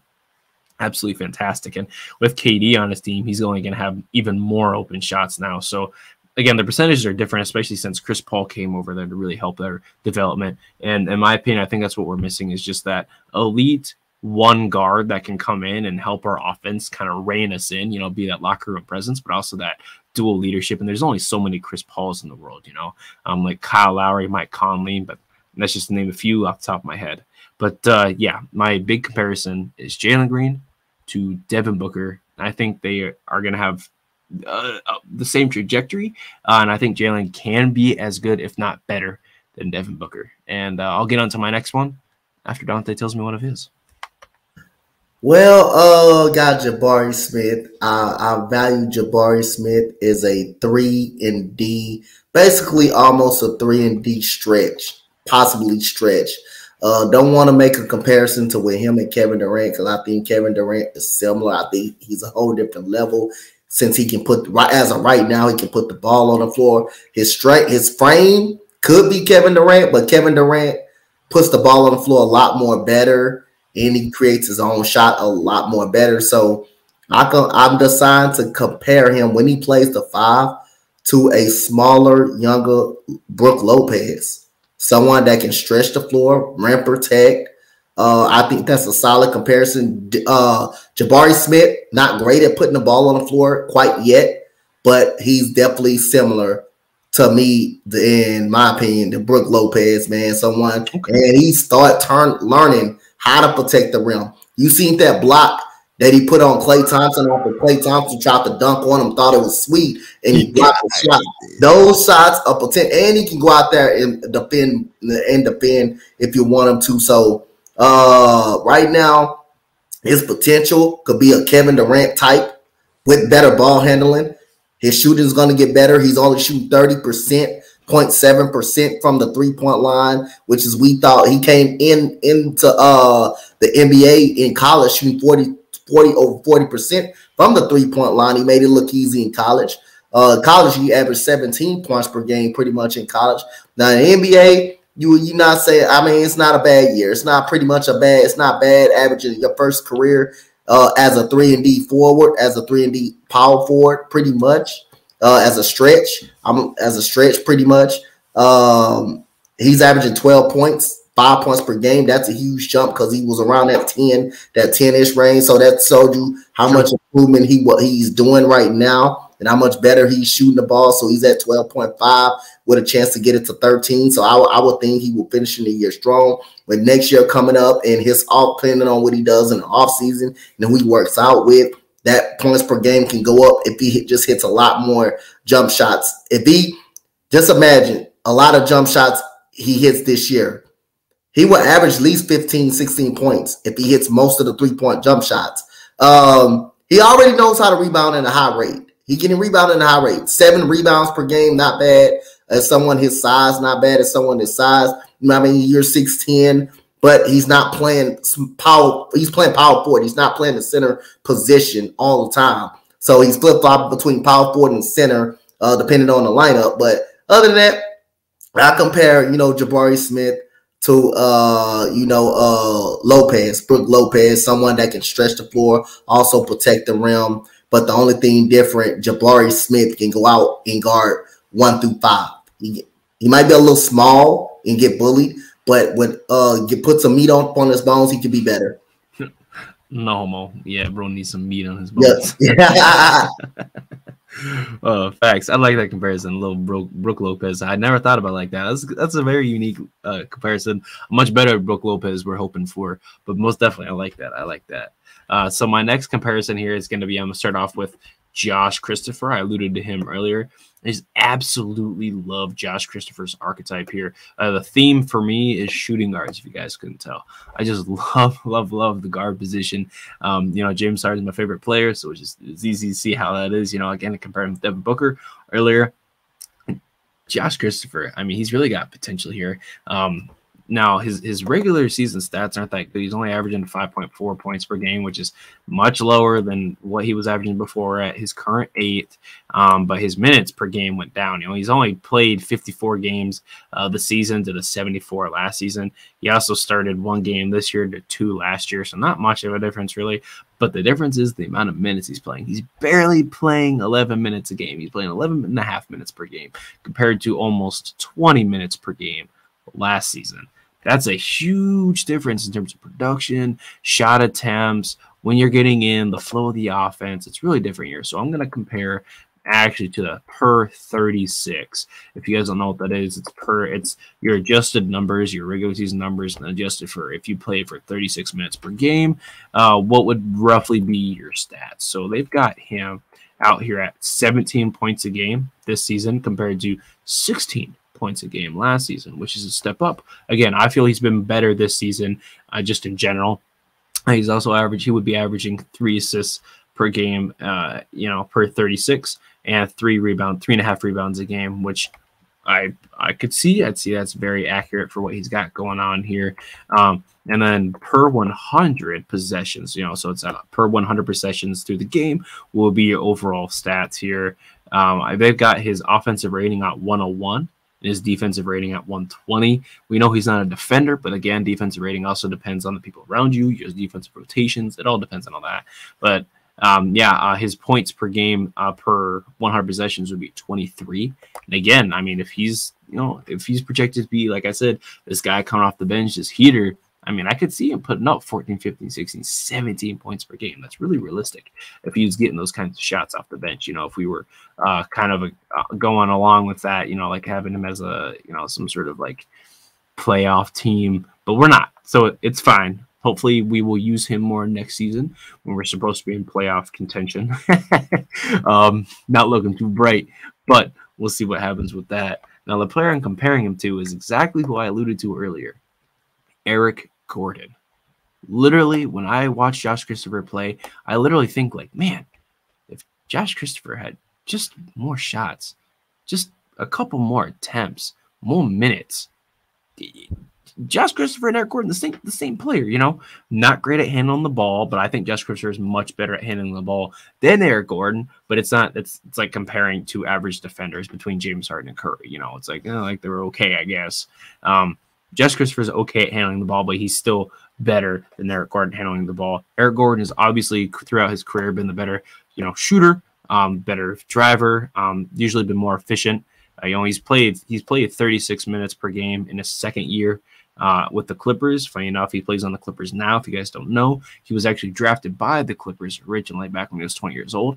But I'm comparing his second year to Josh Christopher now per 36. So Eric Gordon's original numbers came out to be about 17 points per game, which we know Eric Gordon, he's just a straight bucket. We know that man comes out there and puts the ball on the floor, is exactly what he needs to do. He's a big body guy. He averaged 1 steal a game, 3 assists, and 2.6 rebounds, which again is very similar to what Josh Christopher will be averaging if it's per 36. Just the very same stats, same play style, same way that they shot up. They're not afraid to just launch it from wherever on the floor if they wide open, and they're just at the end of the day, they're not afraid. They want to go out there, put the ball in the basket, and that's what they're getting paid to do. You want to talk about being a bench player that can, like a Lou Williams. Josh Christopher is going to come off the bench.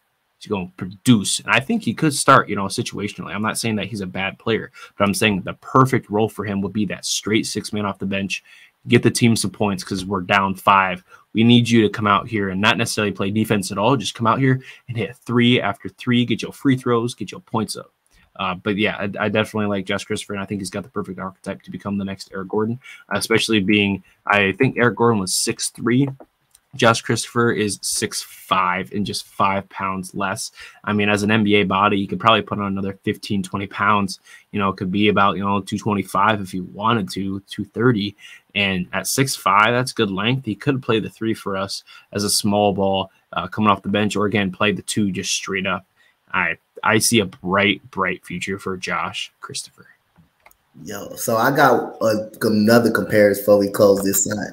So LP, and I'm going to take you way back to a certain player that reminds me of LP. Say, look like if you watch this guy, the same thing. Then this guy can fill it up just like LP had post moves, but the playmaking is similar. Arvydas Sabonis is LP comparison. You look in the post, he looks in the post, his ability to play make and find open teammates and make guys better and pass the way he could. Sabonis with those Portland Trailblazers with Damon Stoudemire, Ruben Patterson, and all of those, the same thing. If you're open, he's going to find you. The scoring in the post, the same, absolutely is similar to LP. Now, if LP shoots the 3 a little bit more, which is I think LP can make. LP can make the 3. He just doesn't shoot it. But if he shoots it a little more, he can average more. I believe he can average 18 points per game. And I'm expecting the LP to take his 14.6 points per game and his 8.8 rebounds and 4 assists a game up another level next year. If you don't put the assists to at least 5, I'll be fine with that. But the points and the rebounds should be a double-double. But my player comparison to LP is Sabonis from the Portland Trailblazers. That's actually a really good comparison. A lot of people don't know about that, man. He was crazy in the EuroLeague. He was crazy overseas. It's unfortunate he couldn't make the league in his prime. My goodness. He would have dominated. So I'm glad that that his son Sabonis, Domantas Sabonis, is over here. They're related, right? Domantas Sabonis is okay. I don't want to be, they both got the name Sabonis. You never know. But yeah, I was pretty sure that was his dad here. I mean, it's good to see that his son, putting up triple doubles. I mean, we see it. Domantas Sabonis, you can definitely see that Arvydas in him just going crazy. It's a fantastic comparison. Good job. At that time when Sabonis was playing, players like overseas player wasn't allowed to come in the NBA right away. Players wasn't allowed at that time. So he came up a little bit when he was in his prime. When he was in his prime, he didn't come to the league till we was about 20, in his late 20s. He didn't come into about a league. It was like 31, I think. It was like late in his career. Yeah, when he came out, finally was eligible to come to the NBA. Yeah, man. I love that guy. Yeah, that's a good comparison, Dante. I like that.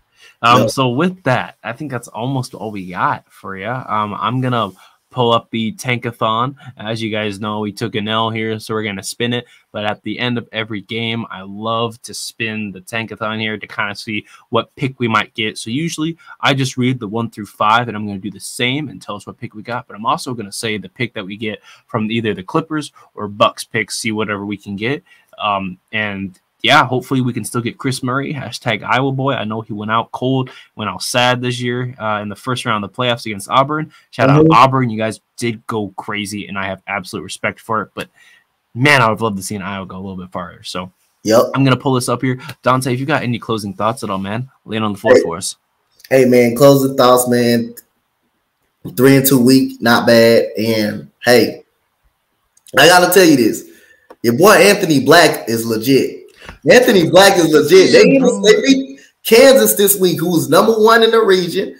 They look good, man. Anthony Black, 6'7". I didn't know he was that tall. 6'7", can handle the ball, can shoot it. He looks legit. I'll say I wouldn't mind Brandon Miller, Keontae George, or Anthony Black on this team, man. But Anthony Black is a legit guy and a pretty steady defender, man. But 3-2 week, man, not bad, man. We got the Grizzlies, I think, on a back-to-back, I believe. I don't think it's on a back-to-back, but I think we do got them back-to-back games. So it's going to be pretty tough playing Memphis in Memphis twice. Going to be pretty tough. So All I'm looking for is some improvement down the stretch of these last slate of games, and just hope for the best off season. I think, Raphael Stone came out and said he was going to be a little bit more aggressive in this off season.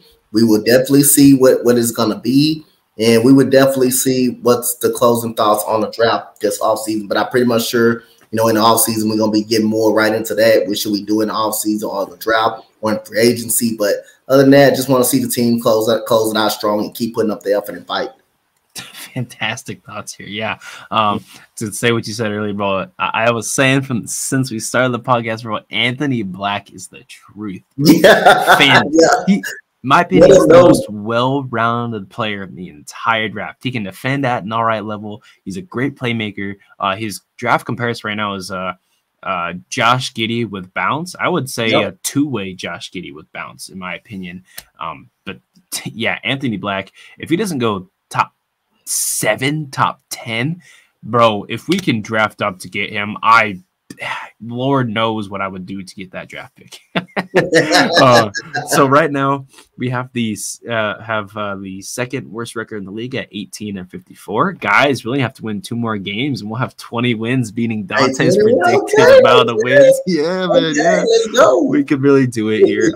San Antonio number 3, Charlotte number 4 with 23-50, and Orlando with 30-43. Orlando with a 30 game. 30 and who? They 30-43? Yeah, they got 30 games. That's a national improvement, man. That's absolutely. They got a good team over there. And then Detroit finally at number 1 with 16-57. Let's see. I'm gonna take this spin here. Wimby. Oh, so we fall. Orlando jumps up to number 1. That's crazy. That's crazy. Washington jumps up to number 2, up 5 spots. We fall to number 3, and Charlotte goes to number 4 as a lock, and Detroit goes down to number 5. So we can safe to say that Orlando or Washington, one of the two, both take Scoot and or Wimby. So we probably get Brandon Miller or Scoot, I would say. Washington actually might take Brandon Miller with Kyle Kuzma. He'll be in free agency. So they probably take Brandon Miller. So we probably end up with Scoot. In my opinion, I think that's great. We get Scoot there because then we have a 3-guard lineup, Jalen Green, KPJ, and Scoot Henderson. However, one of those guys also might end up going to the bench, or we might trade them. I don't know. I don't have any thoughts or insider about that. However, we get James Harden in that. I'd be looking up. Some elite playmaking between Scoot and KPJ and James Harden would be absolutely crazy. Jalen's really averaging 100 points a game that way. And then, of course, our pick still stays at 19 as it's outside the lottery, the top 14. So that's fine. We get the 19th pick there. As of right now on the draft board, we still get Chris Murray as well. He's, again, like I said earlier, he shot 5 for 18 in that L.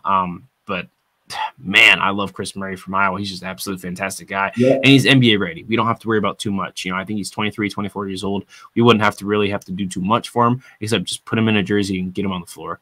But at that fact, if we do end up taking Chris Murray, I do see KJ Martin requesting a trade because he does not want to play in the bench. And Chris Murray is definitely a starter on our team. So with that, I believe that's all we got today.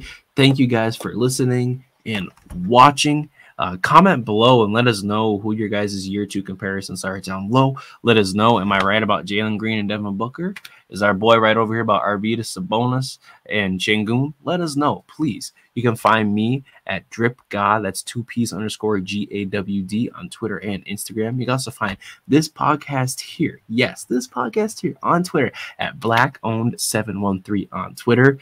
And guys, let us know. You can find Dante at Twitter at Coach Dante 31. Dante, let them know if they can find you on Instagram. Man, y'all can find me at the same thing, Coach Dante 31 on Twitter. It's back to back around here. Back to back, baby. 3-2 win streak. Hopefully another one coming back.